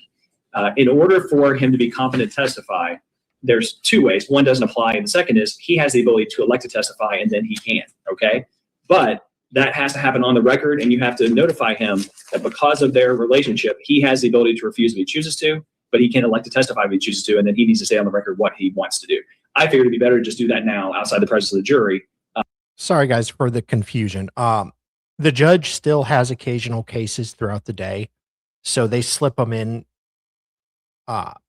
usually before lunch or on a break, and it's just, you know, a quick hearing or whatever. So then they go back to the case at hand. So when I call him as a witness, that's already taken care of. Yeah, that makes sense. Just can we bring him in? I have him step in. So they're going to call the husband to see if he is willing Well, to. and Your Honor, just very briefly, as it relates to spousal privilege, because that's essentially the issue at hand at the moment, given that the parties are technically married to one another. I believe that there are certain pieces of information that belong to Mr. Howard to waive, and then there's a certain aspect that belongs to Ms. Clendenin, and it's her right to waive it. So I guess we would probably want to have clarity as to the specifics of what Mr. Howard would intend to testify to that are within his discretion to waive. Is that what you're saying, that we need to have him? No, what I'm saying is we have two different issues. The first issue is spousal competence. And the way that he's competent to testify as a witness, even though he's a spouse, is either he's the victim of the offense, like domestic violence, or if he chooses on the record, once told he can refuse. If he chooses to elect to testify, then he's competent. Spousal privilege is a different issue, and we can discuss that if you want to right now, Judge, but I would argue spousal privilege would not apply in this case because of their relationship. But I want to get over the first hurdle, which is competence, by having him elect to testify. I apologize. I appreciate that clarification. Okay, yeah. First of all, this kind of thing that probably should have been resolved before the trial started. But we're here ready to go. So you want to swear the witness, please? Please raise your right hand. Oh, I guess not. Yes. Please raise your right hand. I'm Do you ready. solemnly swear that the testimony you're about to give in this case to be the truth, the whole truth, and nothing but the truth, so help you God? I do. You may be seated. I'm ready to testify. Screw this beat. All right, we are on the record. Sir, my understanding, what is your name? Zachary Howard. My understanding is you are presently married No, jury's to out. Olivia Clendenin, That is correct, Your Honor. and that's her seated there in the courtroom. Yes, Your Honor. Okay, so she's on trial, and the prosecutor's calling you to testify. You can claim spousal privilege, meaning you don't have to testify if you don't want to. There are certain conditions where you can waive that right, and this is one of those situations. Do you understand you do not have to testify in this case? Yes, Your Honor. Do you want to testify? Yes, Your Honor. All right, any questions, Mr. Goodyear? No, Your Honor. Not as it relates to that, Your Honor. All right, then bring the jury in. Well, he's not, we can have him step out. Oh, he's not going to We're in the testify? middle, right, we're in the middle of the other witness. I just want to do that outside the presence of the jury. All right, that's fine. Makes And the sense. judge, if, and I apologize that this issue, you said, the issue comes up now, but frankly, until there is testimony, some of this is fact specific, so it's hard to do this pre-trial. And I would likewise agree with Yeah. that. But I would like to provide the court with some information regarding privilege as well. And we can do it right now if you'd like to, instead of breaking when the juror comes back in and before he testifies. But there's a couple things there's basically three things I ask the court to consider as you hear Mr. Howard's testimony. Number one, if a third person is present or is aware of the communication and she knows that, then privilege is waived. Number two, and hold on a second here, sorry. certain communications are not covered by the privilege, such as text messages. So a text message or a letter or something communicated between them prior to the trial happening is not covered because that is not testimonial, and therefore it's not contemplated by the privilege. And the case regarding that issue is State versus May, which is a 12th district case from 2019. And I have that for the court if you would like to review that. Okay. And then finally, Judge, I would argue, and there's a case from the 5th district on this issue, State versus Cheatham. I have a copy for the court as well. One major issue about spousal privilege is that it only applies when the parties are in what you call coverture. So the idea behind spousal privilege is that it protects the sanctity of that relationship, and it doesn't allow for privileged communications between those two parties to be communicated. However, that relationship has to exist in coverture before the spousal privilege even applies. And State versus Cheatham says, spouses must be living as husband and wife for the privilege to apply. If they're legally married but separated, living apart, there is no coverture, and as a result, the spousal privilege does not apply. You're going to hear testimony that these two individuals have not been living together for approximately 3.5 to 4 years now. So I would first argue, when you hear Mr. Howard testify regarding anything he says, any communication between he and the defendant, I would argue spousal privilege does not apply because there is no coverture, which is required by the statute. And as defined in this case, if they're living apart and separated, there is no coverture. But in addition, I think you're going to hear factually, there are times when there's communications, other people are present, and she's aware of it. And then finally, there are some text messages that would not be covered by the privilege. And Judge, I have these cases for the court if you would like them. Okay, yes. So I'm not going to have to decide this today. Are you planning on calling, or am I? Well, Judge, it is possible. The issue is, and I appreciate the fact that some of this, whether it's pretrial or not, the problem is a lot of what I just said, other than the coverture thing, that exists outside of this testimony. But a lot of this depends on the way the testimony comes about. So you can't really anticipate the objections before trial, okay? But I do have, regarding the overall argument, Judge, that there is no coverture and therefore the spousal privilege does not apply at all. That's They're this case. still married. State versus, yes. State versus Cheatham. And it says very specifically, if they're living apart, if they're separated, the spousal privilege does not in any way apply. Okay, the question is he going to testify today? It is possible. Okay, I mean, it's Yes, hard to sit here and listen to testimony from witnesses and then as soon as we break, have these cases read. I understand. So, Judges, it's possible that he would testify today. It depends on how things flow. I could certainly, he's out here right now, but I could certainly try and call other witnesses, have him come back tomorrow. But it's really, again, part of the limitation, Judges, is until we start doing this, it's hard to have these arguments occur. well, I'm not trying to stir water that's already under the bridge. I just Right, made the comment. It's hard to, how long has it been since we've had a spousal privilege issue? Probably the bar exam. I don't know. Oh, is it? I don't know. I have one every couple of years. They don't come up very often. Every 10 years, probably. Yeah. I think I had it in Mason a couple of times, but Right. Judge, let me give you one more case then, since we're talking about this. There's State versus Jackson is a 12th district case that says very unusual set of there's circumstances. a substantive right conferred upon the accused to exclude privileged communications. Number one, done during coverture, which I mentioned. Unless exception is met, one exception is a third person is present during the communication. And that's this case. Literally, yeah. He talks about it. He If you leaves. prefer, Judge, I'm happy wants to him. adjust the schedule I'm going on and have other witnesses testify and have Mr. Howard come back tomorrow if it would give you more time to address this. Because as I said, part of this is outside of the way the testimony is going to come in. Because my main argument is because of the relationship they have, spousal privilege does not apply. that very well may be. And the other thing is, if you have an idea of what the testimony relates to, we can solve that problem pretty quickly if there's other people who were there. So let's get through this witness. Yes, sir. And then when did you plan to call?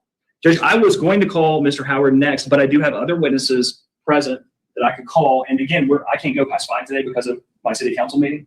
But I could call the next witness after them. I've got 2 more witnesses after them, which would be, one to be quick, which is the homeowner where she had her accident. And then the first deputy on scene, who arrived, spoke with her, helped her, the deputy at the crash is here as well. So I think that between Mr. Johnson and those witnesses, we probably would fill up until the end of the day. Okay. Would you rather I do that? Well, I'd rather that, but I don't. No, Okay. it's not really gonna change a whole lot for me if I do it then. Okay. Let me go advise them, okay? So can we start now? Can I just let them know you can? Oh, you got to let them know. Yeah, but I mean, Yes, sir. Otherwise, get ready. You want me to go ahead and bring them out? just get them ready till then as soon as Brian comes back in.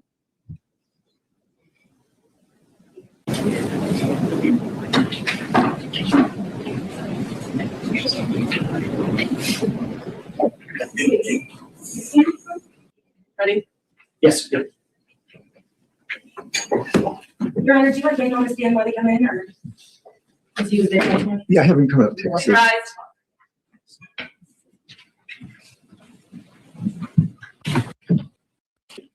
You were speaking about the surgery that you had, the emergency surgery you had when you initially arrived at the hospital. Let me back up a little bit, okay? I know this may be kind of an obvious, simplistic question, but if you would, just describe for the jury what you were feeling, the pain you were experiencing when you first were shot prior to getting any treatment. So initially, when I was first struck, the bullet hit my rib. So I had that initial impact and I felt it through my whole body. And I'm under the impression that it did knock me back a little bit. My feelings that I had was the initial like burning. And I remember I mentioned to Corey, because he's who I remembered standing by me. I mentioned to him that I thought I had been shot in the legs. And I said that I think multiple times. When I first got into that foyer area, I remember I think I told him I thought I had been shot multiple times. Really the pain was kind of just going all through that left side. Kind of felt like from the bullet entry spot there down mostly. But I think I'm thinking when I looked down and I saw that hole, that's when I went out of consciousness, I believe, sometime in there, because I just was a little overwhelmed by I could see, you know, that about 3/4 inch of skin that was just singed where the bullet had entered right there. Yeah. So you described the pain, but how would you characterize it? Would you say it was moderate, extreme? How would you characterize that pain? I would say it was excruciating and overbearing, which I would assume led to my loss of consciousness and kind of goes along with that shock that I was experiencing as well. And up until the time that you received, I assume at some point you get to the hospital, you start to receive medication. Did that medication begin in any way to take away that pain? I mean, I don't remember much until after I came out of surgery. Okay. Besides what I've mentioned prior, with like speaking to my mother, and things like that. You know, when I came out, they had me on lots of medicine when I came out of the surgery. Did you experience the same level of pain from the time you were shot until the time you arrived at the hospital as you've described? That extreme level of pain. It was an extreme level of pain. I would have to say that, you know, the days in the hospital were more painful almost than, and I don't know if that's to do with the shock. I mean, but those 10 days after were very, very difficult. I couldn't stand up to begin with. I mean, okay. Well, let me stop you real quick. Yeah, We'll get there. We'll get there. Sorry. Let me back up a little bit. So you arrive at the hospital, you have surgery. To the best of your recollection, what did the surgery entail? What did they do? You mean, I mean, what they told me after the fact? Sure. Yeah. What was the surgery about? The surgery was to remove and repair a damaged small intestine. When the bullet came in, like it shattered my rib, it bounced back up front and it went off in the, my surgeon told me I was leaking stomach fluids, into my body. So it was a portion of your small intestine removed during the surgery? They told me, yes, a portion was removed. Okay. And otherwise, what was left was repaired? Correct. They told me I had shrapnel. They were not able to get everything out. Shrapnel in my pancreas and kidney. They say it's in a good spot, I guess, but I don't know, you know, how far that goes. Really. Okay. So, well, first of all, from what you're saying, the bullet entered your body and did not exit your body, correct? Correct. Right. So they were able to remove some portions of that bullet, but some of the bullet is in you right now. Correct. Is that right? Yes, okay. So you had your surgery. You mentioned you're in the hospital for about 10 days. Is that right?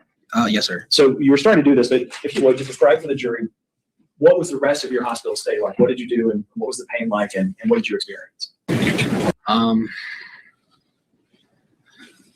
So much.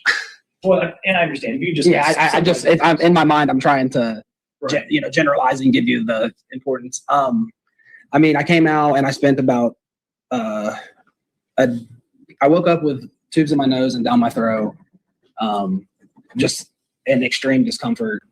And I mean, I couldn't do anything really at that time.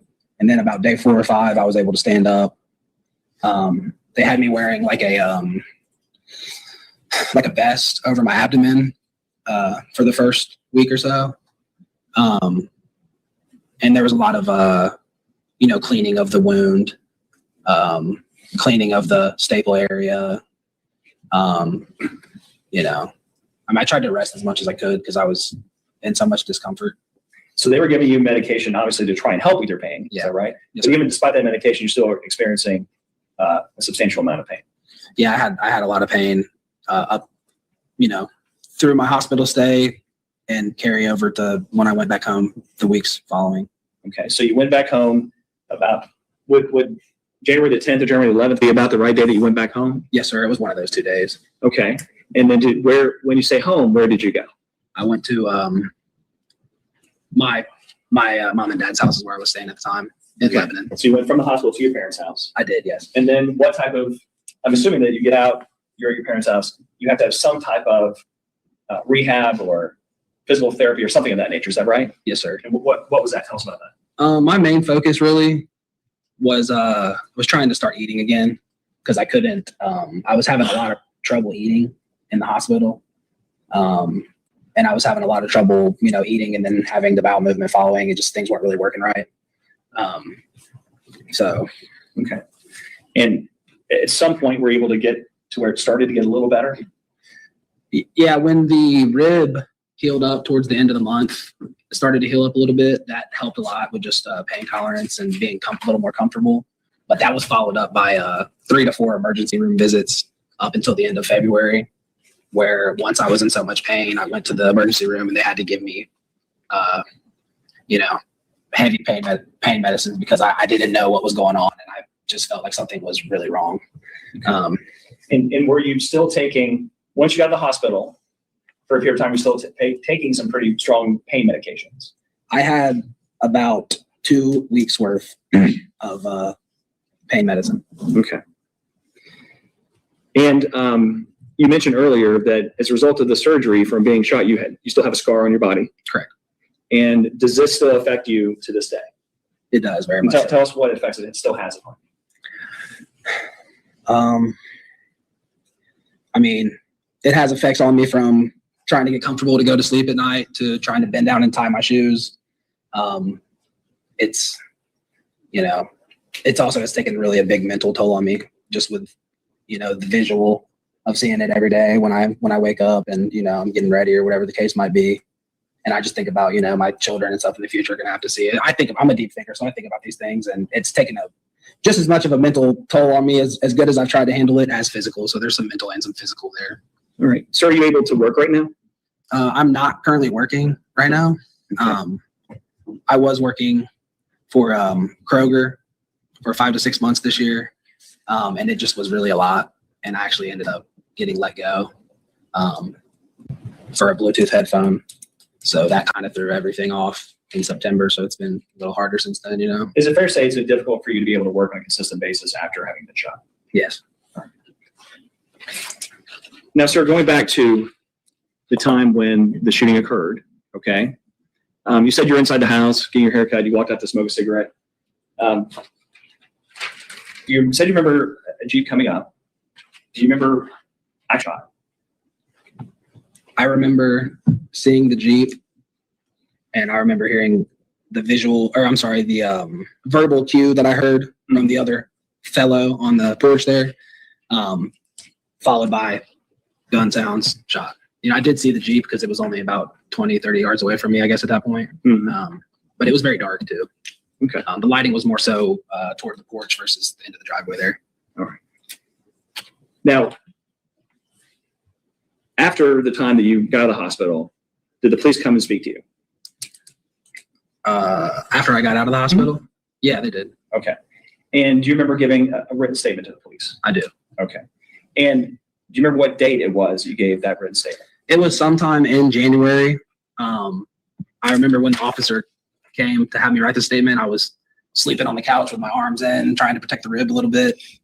And it was about 11. I was sleeping in, and he knocked there. And then I think I did fill that statement out and then get that back to them. Okay. Well, let me show you. If I showed you the statement, would it help you remember what day it was that you gave the statement? Yeah. If it's got the date on there, it would definitely help. Sure. Okay. So what date was it you gave the statement? It's January 21st. Okay. And this is 20 days after you had been shot. Correct. And when you gave the statement, were you still on this strong pain medication you described? Yes, sir. And still experiencing the same type of pain and discomfort you described? Yes, sir. Do you think that all of that had any impact on your ability to remember what had taken place to provide this statement? I would have to say yes. Okay. And you've had a chance to review the statement before today, is that right? Yes, sir. Okay. Is it fair to say there are some things that you remember now that were not included in this statement? Yes. Is that correct? Yeah. Okay. And why do you think that is? You remember now certain things that you did not include in the statement back then? To be honest with you, when I wrote the statement on January 21st, I was just completely overwhelmed. I was feeling so bad. And I just really 20 days removed from it, I was trying to remove myself from it as much as I could in a sense. But then when, the officer comes and wants you to write a statement, you have to recall, you have to reach back. So that's what I did to my best ability on that day, the 21st. All right. So, for example, if you take a look at that, you mentioned in this statement that you were getting a haircut from Daniel, right? Yes, sir. And you talk about some of the things you told us about today. Mm-hmm.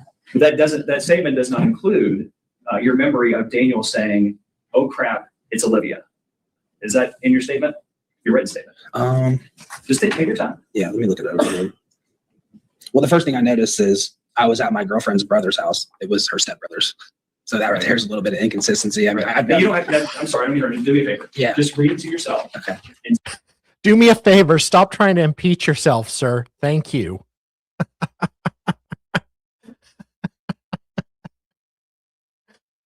Tell me if you see the statement about Daniel saying, "Oh crap, it's Olivia." Okay.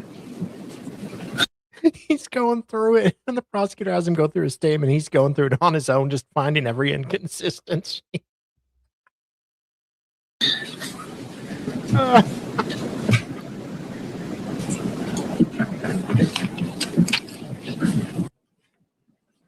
Yeah, no, he's not in here. Okay. As you sit here right now, though, do you have a clear recollection of Daniel saying that? I do. Okay. Do you have any idea why that's not in this statement? Just by looking it over and knowing myself, I didn't want to write that statement at all, like I said, because it's being so close removed to it, had a lot of emotions and feelings. And your question was, what was your exact question here? My question was, why do you think, you have clear recollection of this being said to you, why do you think that would not have appeared in the written statement that you wrote down? Well, by reading it over, it seems like I was more so focused on what I did directly, not so much what everyone else had going on. I knew, like I just read on there, I was struck. I crawled into the house. It was more so, seems like it was more so focused on my direct experience. I think at that time I was feeling a lot of things, like I say. So, okay. But when you described for the jury that you heard Daniel say that, are you being truthful? Yes, sir. Okay. Is that one of the things that really sticks out in your mind about what happened here that day? It is. Okay. When recalling the story, it is how I was aware what was happening. Recalling it after the fact, then I knew she was there. I didn't think that she was armed or anything like that at the time. I wasn't aware of that. Right. Because you hear that, then you just hear gunshots, right? Yeah. Okay. Now, when you were on the porch, was there any time that you ever said anything to her, yelled anything at her, anything like that before you were shot? No. All right. Just one moment, Judge. Yes.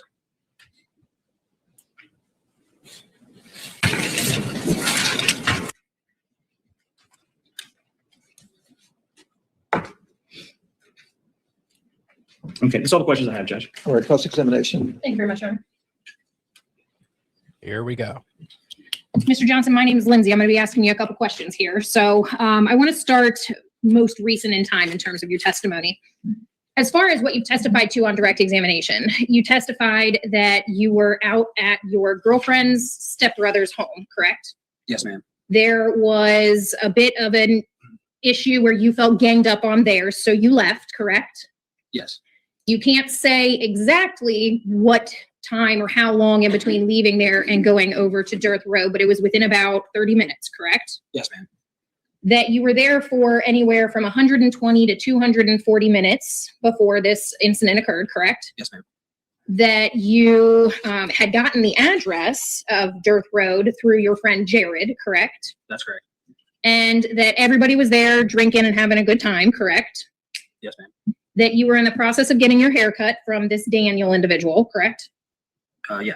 And that at some point when he was about halfway done, you decided, oh, hey, you may have gone up a little too high on my head, so I'm going to stop you. Let's take a break. You want to go smoke a cig, correct? That's, yeah. Okay. That's correct. So then you go out on the front porch, correct? Yep. That Daniel's out there with you, correct? That's true. Your testimony here is that you didn't even get through halfway of that cigarette, correct? About halfway. Okay, about halfway you got through the cigarette. Then there's this statement made by the Daniel, correct? Yes, ma'am. And then you recall being shot at that shortly thereafter, correct? Yeah. A few seconds passed by. No, this And your guy's just testimony is that you saw a Jeep, correct? the victim. Okay. And then after that, you described here today that you were in shock and pain, correct? And that you were able to crawl inside of the home, correct? Yes. And then you went and were provided treatment at the hospital, correct? That's true. And that you have suffered, some emotional trauma as a result of this as well as physical, correct? Yeah. All of that's a correct statement of your testimony here today, correct? Yeah. So let's walk through your statement that you actually wrote out on on January 21st of 2025. I was at my girlfriend's brother's house, decided to leave, texted a friend, Jared Pennicamp. So far, all of that lines up, right? Mm-hmm. He sent me the address on Dearth Road. When I arrived, people were relaxing and having a drink. Everyone was conversing. I was waiting to get my hair cut by Daniel. Still all correct in line, right? We started the haircut and decided to take a break. I went to the porch, lit a cigarette. Before I was halfway done smoking it, all of this is correct so far, right? Mm-hmm. A vehicle approached and a female stepped out of the car and began firing a handgun at me. Yeah, that did happen. I was struck in the abdomen within the first few shots and did my best to crawl inside of the home and seek cover. I was in shock and severe pain. The medics arrived as I was in and out of consciousness. I was then transported to the hospital, contacted my mother, put under anesthesia, and surgery was performed. So you'd agree with me that everything that you have testified to here today matches with your written statement, except you never identified Ms. Clendenin, correct? In the statement? In your written statement that In my happened. written statement on January 21st, 2025? Correct. You did I not. did not. What did you say? My question is a yes or no. You did not identify Ms. Clendenin, Olivia, Livy, or any way, in shape or form, identify the defendant here today. Yeah, I identified a female in a vehicle. Like you said on the paper. I agree. All right. So you identified a female. You agree with me that nowhere in this written statement, it aligns almost perfectly with your testimony here today, except here today, you have testified, oh crap, it's Olivia. That's been my testimony the whole time. You'd agree with me that it's not included anywhere in your statement. I've had a testimony before this, and I did mention that. It's not included anywhere in your written statement, correct? Correct. You'd also agree with me that here on the stand, you testified that you saw a Jeep pull up, correct? Yeah. You'd agree with me in your written statement, it says a vehicle, correct? Correct. At no point in your written statement does it identify a Jeep, correct? Correct. Okay. So the only thing that you identify here is a female, correct? Yeah. Now, you and Ms. Clendenin had some common interactions with one another over the past few years, correct? Yeah. You testified that you had an interaction about 2 years prior to this, correct? Yes. At the Barrel? Yes, ma'am. What encounter? Tell me a little bit about that encounter with Ms. Clendenin. Olivia was sitting at a table with one of her friends who I didn't know. I saw Olivia. We started talking. We just talked. This was my first time learning that she was dating Jared. So I didn't really know much about that. I think that's what we talked about. Okay. So it was a relatively pleasant conversation? Yeah. Isn't it true that you offered to give Ms. Clendenin a ride home that evening? I did not. So how many other times would you say you'd interacted with Ms. Clendenin generally? Hardly ever. Okay. But you knew who she was, correct? I did. Okay. And isn't it true that Ms. Clendenin is known to her friends and acquaintances and folks she went to school with as Livy or Liv? I've heard her called Olivia. Liv, I've never heard before, but I'm not super close with Olivia. That's what I would call her, Olivia, normally. Okay. Because that's what I've known her as. When you spoke with her at the barrel, did you call her Liv or Livy? I couldn't tell you, ma'am, to be honest. Okay. So you mentioned that there were some other people that were there present with you that evening. Who all was present at the home when you arrived? It was Jared who invited me, Corey, the homeowner, Daniel, the hair cutter, Zach, Livy's husband at the time, and then two females whose names I did not know, who I was not introduced to when I got there. Prior to the interaction at the home that evening, you were aware of Corey, correct? Because you had taken him home at least once before, correct? Yes. Okay. And you were friends with Jared, yes? Yeah.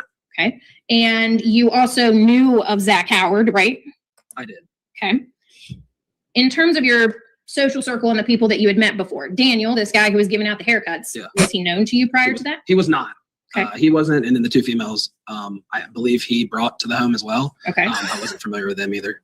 And so as far He brought the girls and the haircuts.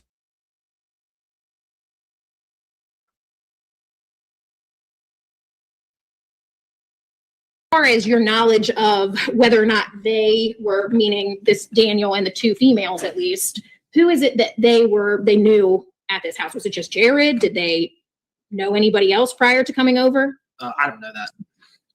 I'm not sure. I know that they were present. Yeah. Okay. But you yourself had no prior interactions with Daniel and the two females, only. That was my first time meeting those three. Yeah. So in terms of knowing people, you would agree with me that you and Ms. Clendenin never had any negative interactions with one another? Yeah. Well, besides prior to your allegations here, yes. Besides getting shot by her, yeah. Yeah. Prior to January 1st, yeah. Correct. And as far as prior violent history in the community, is it true that Ms. Clendenin, to the best of your knowledge, from what you know of her, did not have any prior violent history? That's correct. So in terms of people that you knew, you mentioned that you knew Jared. He's the reason that you went over there, correct? Yeah. Am I allowed to say something on Jared? Well, hold on just a minute. I might be asking a question that will get to that. And if not, I think the state will be able to redirect you. Sure. So in terms of Jared, you said you used to be good friends with him. Correct. Is there a reason why you and Mr. And yes, she doesn't have to prove anything. She is presumed innocent. Well, I don't know if I'd use the term innocent for her, but she is presumed to not have committed this crime. Pennicamp are no longer friends? Objection. There's no relevance to that here, Judge. Myself and Mr. Pennicamp. I think Judge said overruled. I don't know if you heard that. Yeah. What did Katie do? Katie was here earlier, McAleer, and apparently she was not happy with my coverage for some reason. Yeah, she told us to STFU, and yeah, said we didn't know what we were talking about. I politely asked her to elaborate and go into more detail, and I even gave her my email, and I haven't heard anything from her. I was hoping she'd message. Okay. Myself and Mr. Pennicamp were good friends for a while. I began dating a girl about it'll be 5 years in June. So once I started dating her, I distanced myself from Jared by choice. More so, I guess you could say, just because of day-to-day lifestyle. I wasn't drinking as much. When I did hang out with Jared, we would sometimes go to the bar, get food, have a couple drinks. Once I started my relationship with Bobby, I like I said, I distanced myself from him, mainly just because of lifestyle, versus going to the bar and hanging out with him. I would be out to dinner with my girlfriend. Okay. So in terms of people that were there, were you aware of any individuals who were there either earlier in the evening or at any point when you were there that showed up that were asked to leave? I'm not 100% sure what you're asking. Can you say that one more time? So we've gone over that present at the home was Corey, Zach, Daniel, yourself, Jared, and two females, correct? At any point in time throughout the evening, to your knowledge, was there any other individual that had shown up at the home that was asked to leave? No, ma'am.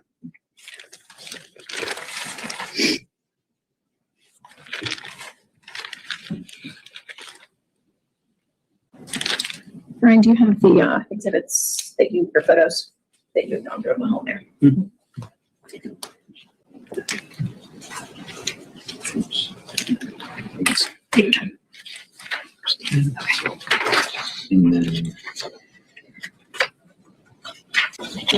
Photos earlier that relate to the residence where you were at, correct? Yes, ma'am. Okay. And in terms of those photographs, this one, this is State's Exhibit 2F.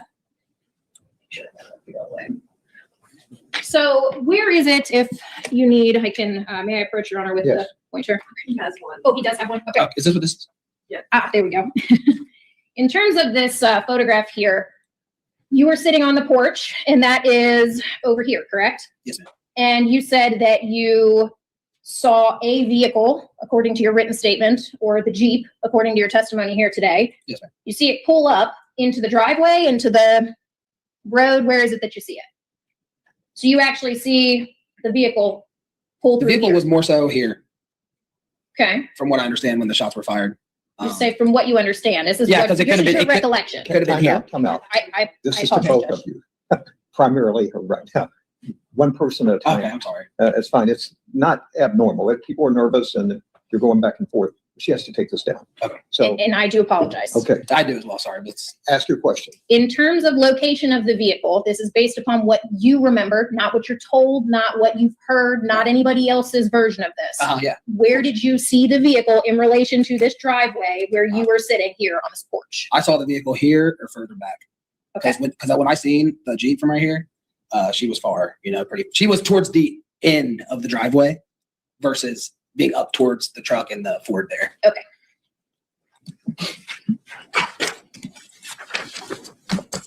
So in terms of the vehicles that were driven, I believe that there was some questions about a vehicle that was driven by Jared, correct?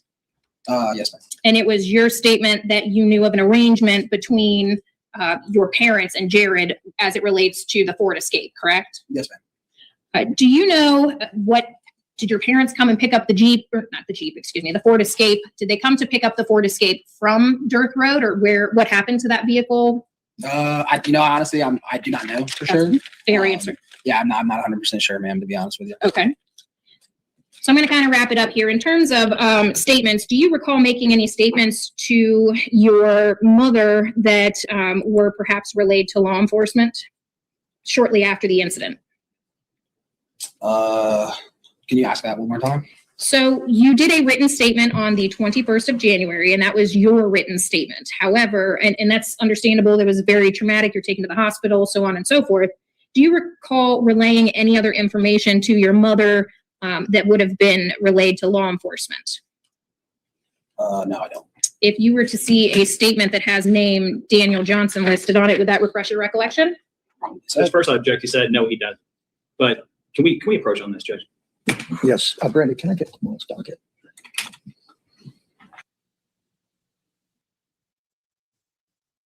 Isn't it true that you made a statement to your father shortly after the incident, or at some point in time on January the 1st, of the nature that you were sitting on the porch and they... Objection. She's going to try and read the statement to the jury, Judge. I'm asking him if he made this statement. Do you recall making a statement? Judge. Oh, no. I apologize. We just talked about this. I will let counsel finish. Okay. I'm going to let her ask him a question, and then if it's an improper question, I'll address it. Well, Judge, my understanding is she wasn't able to ask whether he recalled speaking to his father and providing information. She wants to read the statement that you just ruled as hearsay. Right. She can't do that. Which is what she was about to do. But she can attempt to refresh his recollection to giving the statement, but she can't read it. Right. Okay. So the reason I objected, she was beginning to read the statement. Okay. Mr. Johnson, do you recall relaying any information to your father as it relates to who shot you on January 1st, 2025? Do I recall Correct. talking to my father about who shot me the day that it happened? Correct. Yeah. Okay. Do you recall what it was that you relayed to your father? I don't. I talk to my father on a daily basis. He's my best friend.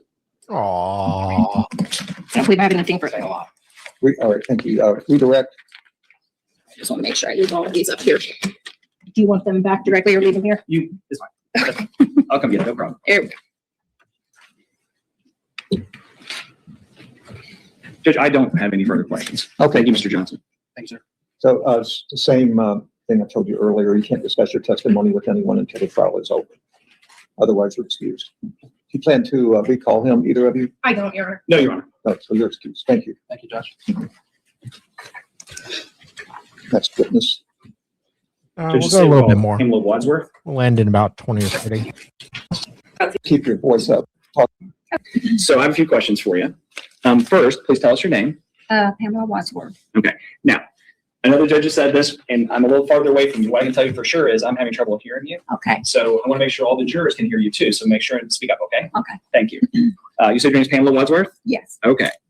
Now, ma'am, I want to direct your attention to January the 1st of 2025, okay? On that date, where did you live? 3894 McLean Road, Franklin, Ohio. Okay. And sometime in the early morning of January 1st, was there a motor vehicle accident that took place outside of your home? Yes, there was. All right. Just tell the jury how you became aware of it and what you saw when you first walked outside. Well, the crash woke me up. So got up to go outside to see if the person was okay. because of the Drunks curb. are always hitting my So right outside. I went outside and she was on the passenger side. And she was in the kind of out of the vehicle on the grass in front of the vehicle. And I asked her if she was okay. And she said her leg was hurt. And I said, oh, okay. And she said she was looking for her phone. She wanted to call her mom. And I said, but she couldn't find her phone. So I said, I'll go in the house and get my phone. So I go in the house and get my phone. And then when I come out, she's on her phone. And she did call her mom because I heard her say, go get mom. I wrecked. Okay. And So first of all, the person you said the person that you saw involved in that accident, you see her in the court today. If you don't remember this. I don't really remember what she looked like. She was a young lady. Okay. A younger female. Is Yes. that right? Yes. Okay. And it's okay. Yeah. How long would you say you interacted with her that night? Maybe a minute, Okay. not long. So it might be hard to remember what she looks like, Yeah. right? Okay. Now, I'm going to show you a few photographs here, okay? Do you remember, first of all, do you remember what kind of motor vehicle it was that was involved in the accident? No, I have no clue. Okay. It was an SUV though. Okay. And then the accident happened, am I correct? The accident happened just in front of your house where there was a guardrail and there's a telephone pole? Yes. And do you remember what the vehicle struck? Well, it was by the telephone pole in the guardrail because it knocked my pole. So it was on the side of the guardrail away from your house and it struck the pole. Is that right? Correct. Okay. Let me show you what Mark States exhibit number 5A and 5B. So what I want you to do first is just take a look at these photographs. Okay. And tell the jury, please, what these photographs show. It shows that vehicle wrecked and hit the guardrail and the pole. Okay. And the pictures I showed you, are they a fair and accurate representation of the vehicle that you saw wrecked outside your house on January 1st of 2025? Yes. Okay. Let me start with State's exhibit 5A. Okay. So obviously this is your house, right? Yes.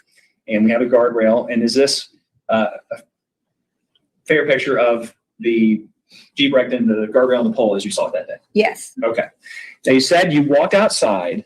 And tell me again, where exactly was this young female when you walked outside? Initially, where did you see her? I think she was already out of the vehicle and she was kind of in the grass looking probably for her phone to call her mom. And I asked her if she was okay. And she said she hurt her leg. Okay. And so let me stop you real quick. Yeah. Okay. I'm sorry. Yeah. So you hear the accident. Mhm. And then did you run directly out of your house or did you put on a coat or what did you do? Do you remember? I don't remember. Okay. Was your husband there with you? My significant other. I'm sorry. Was Yeah. he there with you? Yeah. Okay. And did he wake up when the crash happened? Yes. Okay. Did you speak to him at all briefly before you walked outside? Yes. I said, there's a wreck. Got to go out. And I go out. Okay. So is it All that whooshing sound you just heard was every lawyer trying to pull out their business card when they heard somebody got into a wreck. fair to say there was a gap of, I don't know, maybe 30 seconds or so before you went outside? Is that a good guess? Or Yeah, I guess, long enough to wake me up and decide there was a wreck. And he went to look out the window and he said, yes, there's a wreck. So then I go outside. Okay. Yeah. I love just how commonplace it is for people to crash outside of her house. Like she lives in Mesa, Arizona. I swear she probably has like more DUIs happen outside her place than my neighbors do here. You said that she meaning this female you saw, was outside the motor vehicle. Outside the motor vehicle you're the passenger. Yeah. Yes. Now you said she's in the grass. Was she in the grass here or on the other side of the guardrail? No, by the vehicle. So here. Kind of. Right? Yeah. Okay. Yeah. Yeah. Hey, Nick Raiders, how y'all doing?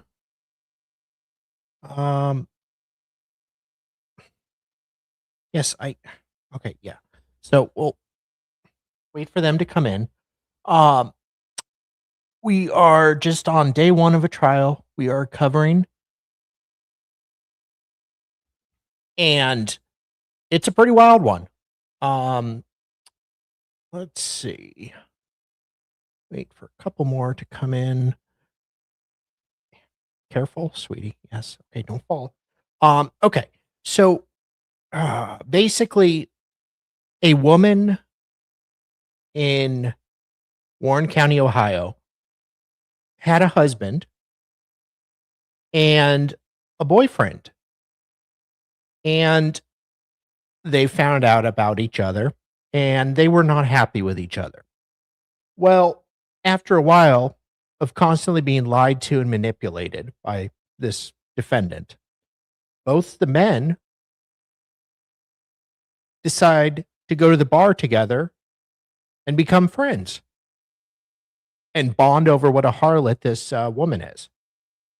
So that is apparently the defendant's nightmare. She is pissed. It's New Year's Eve, and she decides to go to where the husband and the boyfriend are at a New Year's Eve party and fires off 8 shots and hits one person, just a random person at the party, in the stomach. He survives. He testified earlier today. And then Olivia, the defendant, takes off and crashes her car in front of this witness's house. And that's where we're at. Tomorrow, tomorrow we will get to the hubby. He testifies, and it is amazing. It is a Ohio polycule spectacular.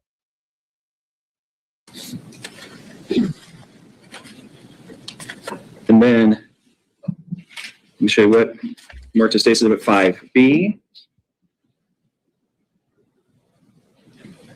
And again, this is a fair picture of the accident as you saw it. Yes. Okay. And so is it fair to say that when you walked outside and you saw this female initially, she would have been in this area? Kind of closer to the vehicle. So right around here? Yes. And this decorative grass there, that was directly across from where she was standing, essentially? That's on the other side of the guardrail. Right, but Yeah. where she was standing, it would have been across from where she was. Yes. Okay.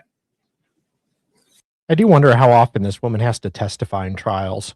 Like everyone's constantly crashing outside her place. And she has a witness to like all these crashes, and she has to come into court constantly, testify. Yeah, they crashed outside my place. Yeah, I talked to them. Yeah, she was banged up. So yeah, Olivia crashed outside the homeowner. Yeah.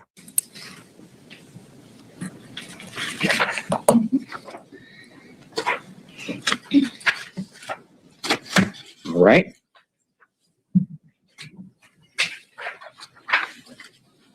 Let me show us what Marta states 5C and 5D. We're gonna do the same thing again. Just do me a favor first. Take a look at those pictures. Okay. And are these pictures of your yard on the other side of the guardrail? Correct. Okay. And this is the area, where this watermelon grass was, or this tall grass was, at the edge of your yard next to the guardrail. Yes.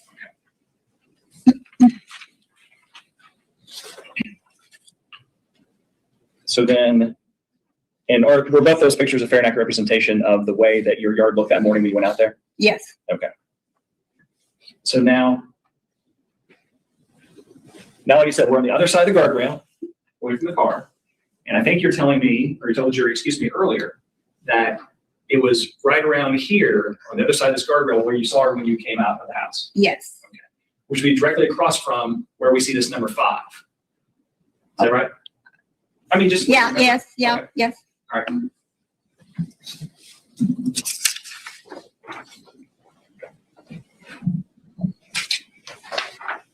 And State's exhibit number 5D.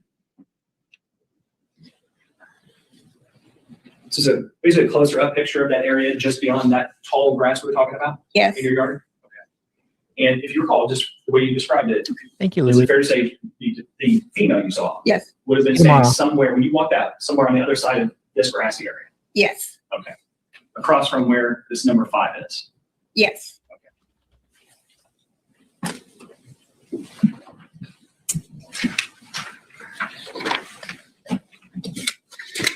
So you said,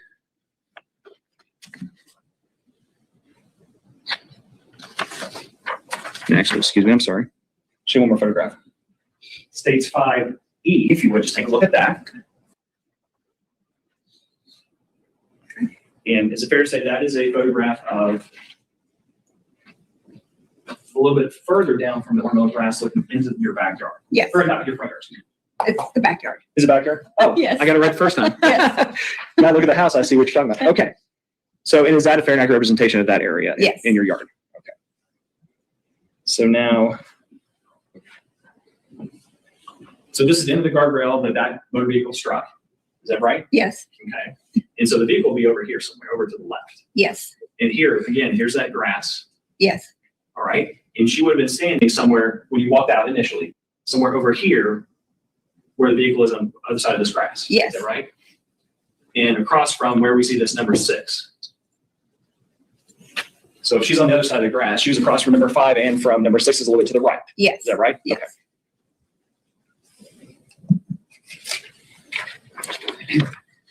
Now, ma'am, you mentioned you went outside. This individual, this female, told you that she was injured and she was trying to find her phone, and you went back inside to get your phone. Yes. Okay. Give me any idea how long you were inside before you came back out? Just long enough to find my phone and tell him I'm taking the phone out there. You know, she's hurt, you know. Okay. Yeah. I mean, I know it's, do you have any, a minute, 2 minutes, 30 seconds, any idea? I don't know, maybe a minute, 30 seconds. Okay. You know, That's fine. That's Yeah. no problem. Yeah. Just your, what you know is what you know, Yeah. right? Just your best estimate. And you said that,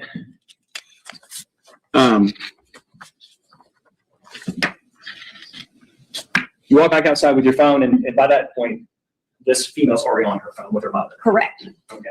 And then how long after you noticed that did the police arrive? They was there really quick because I was amazed. They just So is it a pretty common experience that people hit that light pole? Yes, yes. I was amazed. Our police force is really garbage, and they normally take forever, but they were actually quick tonight. I was shocked. Okay. Yeah. That's not Oh, I like a friendly curve to the drivers around there? Correct. Okay. So are you saying that you feel like the police got there to that crash a little bit quicker than normal? Oh, yeah. Okay. Yeah, definitely. But in any event, she's on the phone, they arrive, Yes. and then what did you do? Well, the officer asked me if I had anything to do with it or something like that. If not, go in the house. So we just went in the house. Okay. I didn't know what was going on. It was another Tuesday. So we went in the house. It's all right. So the officers come, you say, hey, I didn't really see anything. They say, you're good to go inside. Is that basically the last They you knew asked me about to go into the house, so I went into the house. Gotcha. And it's basically the end of what you knew about this? Pardon? Is that the end of your That was the involvement in end this of that was the situation? end of it. I went in the house. All right. All right, ma'am. Thank you very much. No further questions, Judge. I'll 6 Thank you very much. All right, you actually want to leave the photos? Sure. Yeah. Sure. Hang on. Take your time. There's a. Good stuff. I can see this there. And then. Those just a moment ago that I was asking the prosecutor to hand to me. I'm going to show you what's been marked as State's Exhibit 5A. Now, I believe you have a little bit of a laser pointer over there, somewhere over on this witness stand. Thank you, Brady. So when you come out of the residence, you mentioned that you saw a young female next to her vehicle, and she was by the passenger side. Could you specifically show us on here where we're talking? So there's a door. She's probably right in there. Okay. And in terms of any conversations with that young female, did you speak with her about anything in particular? No. I just want to know if she was hurt. Okay. How long would you say your interaction was with that individual that evening? Not long, just long enough to ask you if you're hurt. And she said she's looking for a phone. I go and get my phone. 30 seconds? I don't know. Okay. Perfect answer. I appreciate that. Yeah. I don't believe I have anything further. Thank you. Redirect. No, Your Honor, thank you. Thank you, ma'am. Thank you, ma'am. Thank you. You can step down. Please don't discuss your testimony with anyone until this trial is over. Okay. Thank you. Do you have another Yes, sir. witness? I call Deputy Mackenzie Cotton.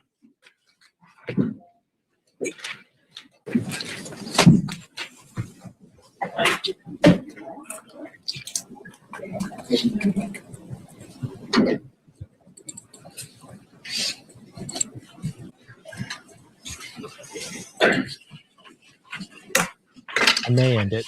Here, we'll see what he says.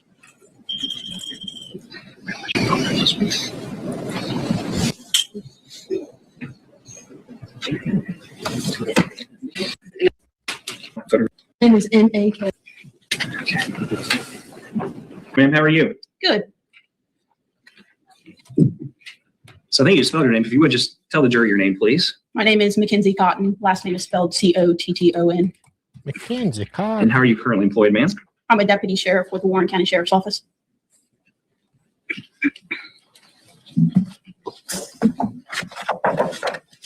And if you would just tell the jury, how long have you been employed with the Warren County Sheriff's Department? My date of hire is August 1st of 2018.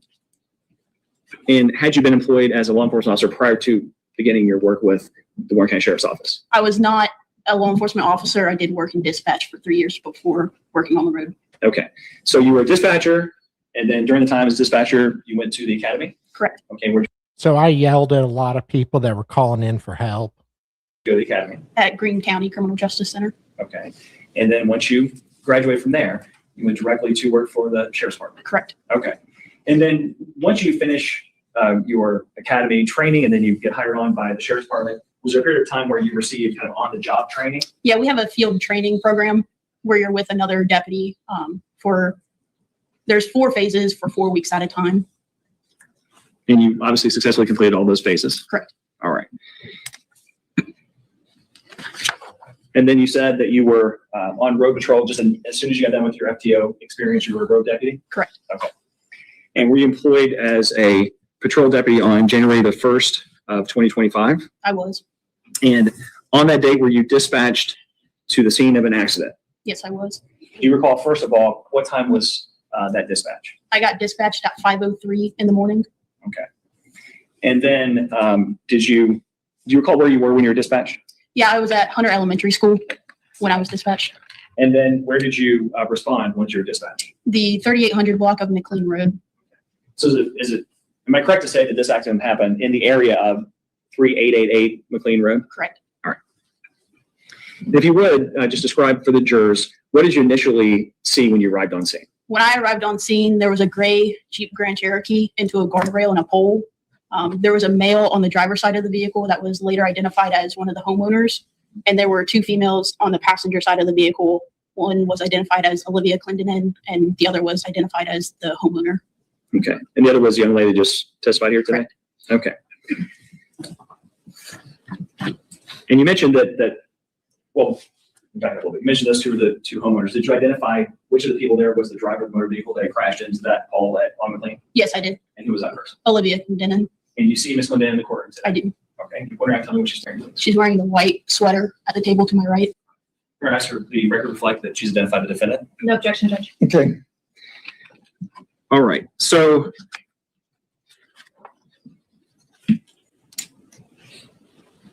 On January the 1st of 2025, at that point, did deputies with the Warren County Sheriff's Office have body cameras? We did not. We had in-car dash cameras and backseat cameras. Okay.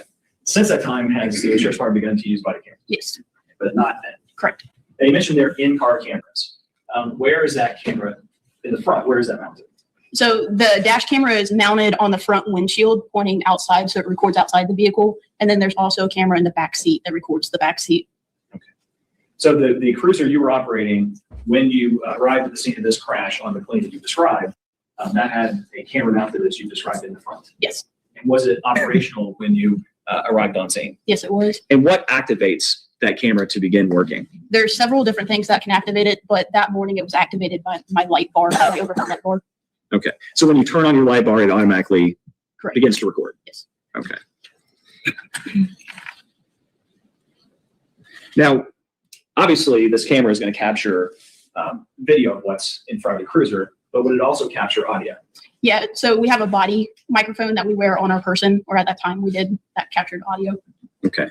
So even though you might be 200 feet away from the cruiser, when you review the video, you can hear your what you're saying clearly because of that microphone. Correct.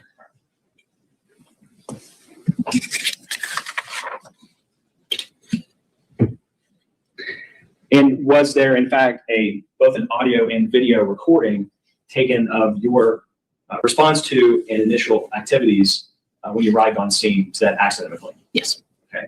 And have you had the chance to review that prior to today? Yes, I have. This has been marked. Oh, sorry. We need to go back to video. Yeah, I apologize. Judge, the deputies' cruiser cameras, the footage that I was intending on showing the jury's marked mistakes exhibit 1C, so it's also on the same USB that is 1C, and I would ask to play that for the jury at this point. Okay. Hey, Hella. I'll be ending in a few. Within going further, pedestrian and walk-on services crash. Hello. All right. Just, if you would, ma'am, please tell us, who are the three people that we see next to the motor vehicle in this video? So the male on the driver's side of the vehicle is the homeowner. The person in the middle in that still shot is Olivia. And then the other to the right is the other homeowner. And that's Ms. Clendenin you've identified here today? Correct. She's hurt. Yeah, I'm gonna have you sit out here. 94 McLean Road. What kind of injuries do you have? Just my foot. Your foot? Yeah, Aw. my right foot. It's the only thing that hurts. Yeah, Poor thing. I'm trying to get a hold of my mom. She's The driver is complaining of a foot injury. That's it. It's just my right foot. We'll just have you sit tight right here, okay? Thank you. We got the medics coming. Can I call my mom? Yeah. I'm trying Have to get a you hold of seen her. my mom? Just press that telephone. Telephone tape broke. Had to come down. Oh. Do you live in the area? Yeah, I live on Beale. Okay. Mom, I need you to come and make clean. Can everyone hear that? I just wrecked. I love how she tells her mom she just wrecked her car like it's Tuesday. Mom, hello? Only thing that hurts is my right foot. Can you just please? Your car is fucking wrecked. Did you guys see the crash at all? Just heard it? Okay. Maybe. If you didn't see it, we don't need anything from you. So if you want to go inside where it's a little bit warmer out of the window, I don't know. I appreciate you. It would start, but it wouldn't drive. I know, Mom, but okay, you know. Was there somebody else in the car with you? No, it's just been me. Okay. Who opened that door? So me, because I was trying to find my phone to call I got my you. mom. I got you. Yeah, I'm following you. my phone was right here in the cup holder, and when I hit the rail, it flew, so I had to get it. Okay. Now, Jimmy Con, you asked her at that point if there's somebody else with her. Why did you ask that question? Because when I arrived on scene, she was on the passenger side of the vehicle and then walked to the driver's side, opened the door, and sat down. And was the passenger side door also open when you arrived? Correct. But we just saw, but fair to say that you asked her about that, and she insisted that she had been alone in the motor vehicle. No one else was with her. Correct. Following you. Oh my god, I'm good, but my foot hurt. Grab that plate for me and start a tow. And the pole's broken, so keep it. Oh my god. Am I able to get my purse? Yeah, we'll get everything for you. Just sit tight until the medics get here so they can look at it, and we'll make sure you get everything you need out of the car. Is your mom coming? I don't know. She's probably pissed. Honestly. Is this her car or your car? It's her car. Her car? Yeah. Okay. Well, the good thing is you're awake, you're talking, all that good stuff. She hates me, I promise. It's like the 5th accident. You got some bad luck. Yeah. Yeah, she's wrecked 5 of her mom's cars. Let's go with bad luck. She's like 27, 28 now. Yeah. Have I missed a snooze fest? Oh no, it's pretty good. It's really good. Tomorrow I think it's going to be even better. Yeah, it's woman does a drive-by because her husband and her ex-boyfriend, or her husband and her boyfriend are friends now. Yeah. That'd be worse. Do you have your ID on you by chance? I do. My purse. Can I grab it? We'll wait. You're good. Okay. Just relax till the medics get Okay. here. We'll make sure we get it. Thank you.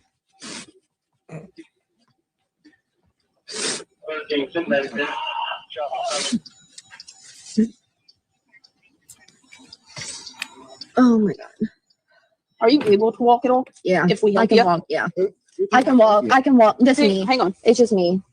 Do you care to move over to my car? I've been at my friend's house in Carlisle. Well, I don't want that pole to fall on you. Can we move to my car and wait for the medics? Yeah. Can I? Am I able to grab my purse? We'll get it in just a minute. Yeah, just stay over there in case it does come, okay? Talking about a stripper pole? You do anything? Deputy Con, we see as we're watching this video, a second officer has arrived. Who is that? That is Deputy Sanders. Okay. On for New Year. An officer has Just hang arrived. out with with my Be careful mother-in-law. on this grass. I just hung out with my mother-in-law. You're good. Right now. And she is a cheating harlot who has a side piece, and she's cheating on her husband. But she has a really good relationship with her mother-in-law. So there's that.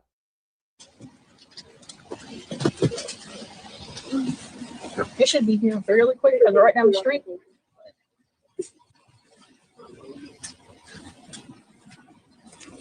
I know. I don't think she hates you. So, Deputy, to your knowledge, as you're speaking, we can't see in the back of your cruiser, but do you have Ms. Clendenin sitting in the back of your cruiser while you're waiting for an ambulance to arrive? Yes. Okay. And that's the conversation we're hearing going on between the two of you. We just saw Deputy Sanders walk away from the cruiser. To your knowledge, what was his purpose at this point? What was he going to do? So at that point, he was to secure the scene. We were clear on your duty board.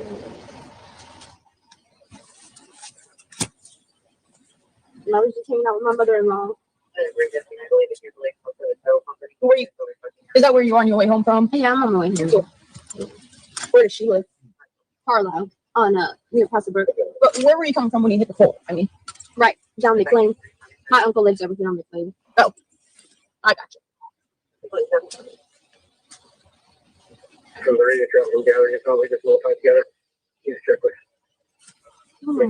Are you sure nothing else is injured? Yeah, it was just me. It was, No, nothing else injured besides your foot or your oh, no, whatever it is. just the right foot. It just feels a little funny, but other than that, everything is fine. You got lucky. You hit that pole hard. Snap the pole. What? Well, like I said, it could be a lot worse. You got pretty lucky. You say you hate your life? Why do you say that? I just got so much stress. Aww. I don't know. No friends, nothing, you know, it sucks. I just have my mom, my dad, my mother-in-law. That's about it. You know? I just got my mom, my dad, my mother-in-law, my husband, and my boyfriend are no longer talking to me. They're friends now, but they're not in my life anymore. I just got those 3 people.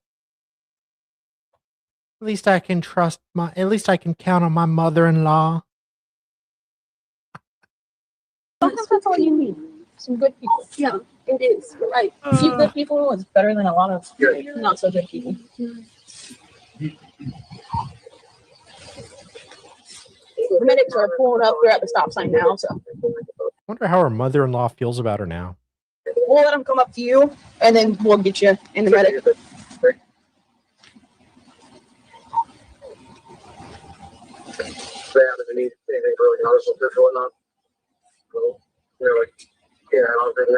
Now, as Deputy Connors, we're watching this, out and to the right, you see a flashlight moving all around in that area. Who is that?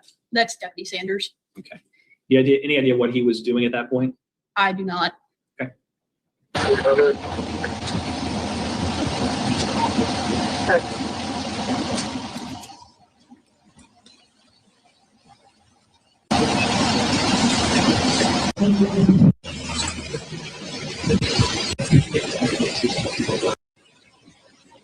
I get my car over here whenever you're ready. Yeah. Are you able to walk in the medic? Yeah. I can do that. Watch your step though. This is all soft.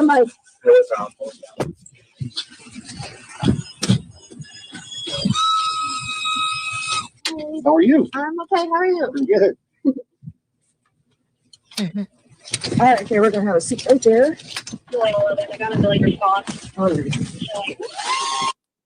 Deputy Cotton, prior to your arrival, you said you were dispatched at 5:03. Prior to your arrival, or at some point shortly after you arrived, were you aware of a shooting that had taken place? Yes. And when did you become aware of that? That shooting was dispatched at 5:02. Okay. And did you know where that shooting generally had taken place? I knew the general area, yes. Okay. Was it fair to say it was somewhere pretty close to where the crash happened? Correct. So the fact that this vehicle was crashed close to where the shooting happened, were you initially somewhat suspicious of the circumstances? Yes. We see Deputy Sanders, we saw him earlier searching the area, right? And at this point, he comes up and he speaks to you. If you recall, what is it that he relayed to you about the scene at that point? He told me that he had located a firearm and a magazine on the other side of the guardrail. And that would be just on the other side of the area next to the passenger side of the motor vehicle. Correct. Is that right? Okay. Sorry, I did. Yeah, I'll get these off on when we get up. Yeah.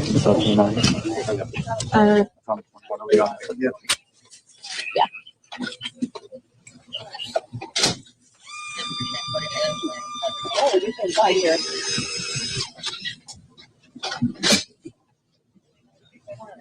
Don't touch it though. No, I'm just. When we say don't touch it though, what are you speaking?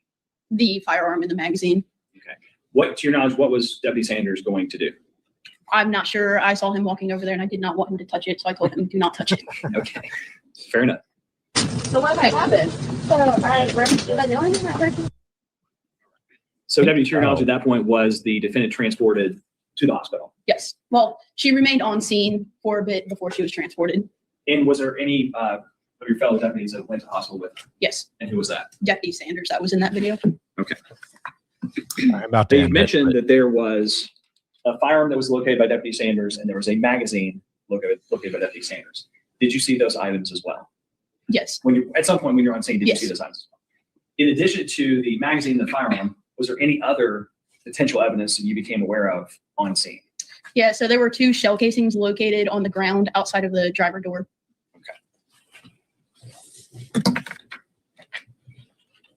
Alderman first. Okay. Okay.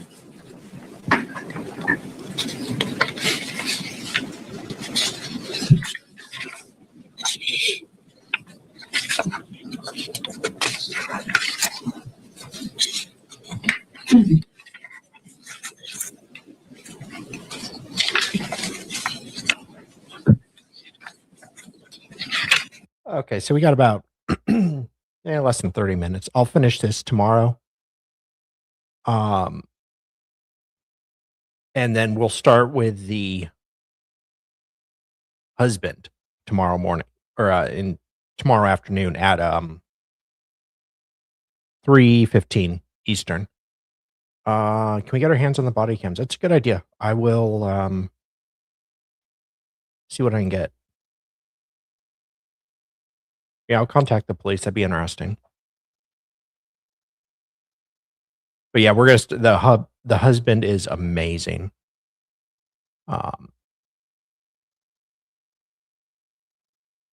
So I will warn you, there are so many damn cops testifying. Yeah, look like it just from the little I saw today. Yeah. But really appreciate the insights. And talk with you more tomorrow. You don't hold anything back. Yeah, the husband is not too happy with the current state of the relationship. So he has no problem testifying. Always full of cops. Thank you so much. All right, guys, I'm going to end here. It's been so much fun, and it will get even better tomorrow. So I will see you tomorrow at 9 for courtroom roulette, and then back around 3 Eastern for the trial. And I'm redirecting you all over to Hellas, so I'll see you there. Bye.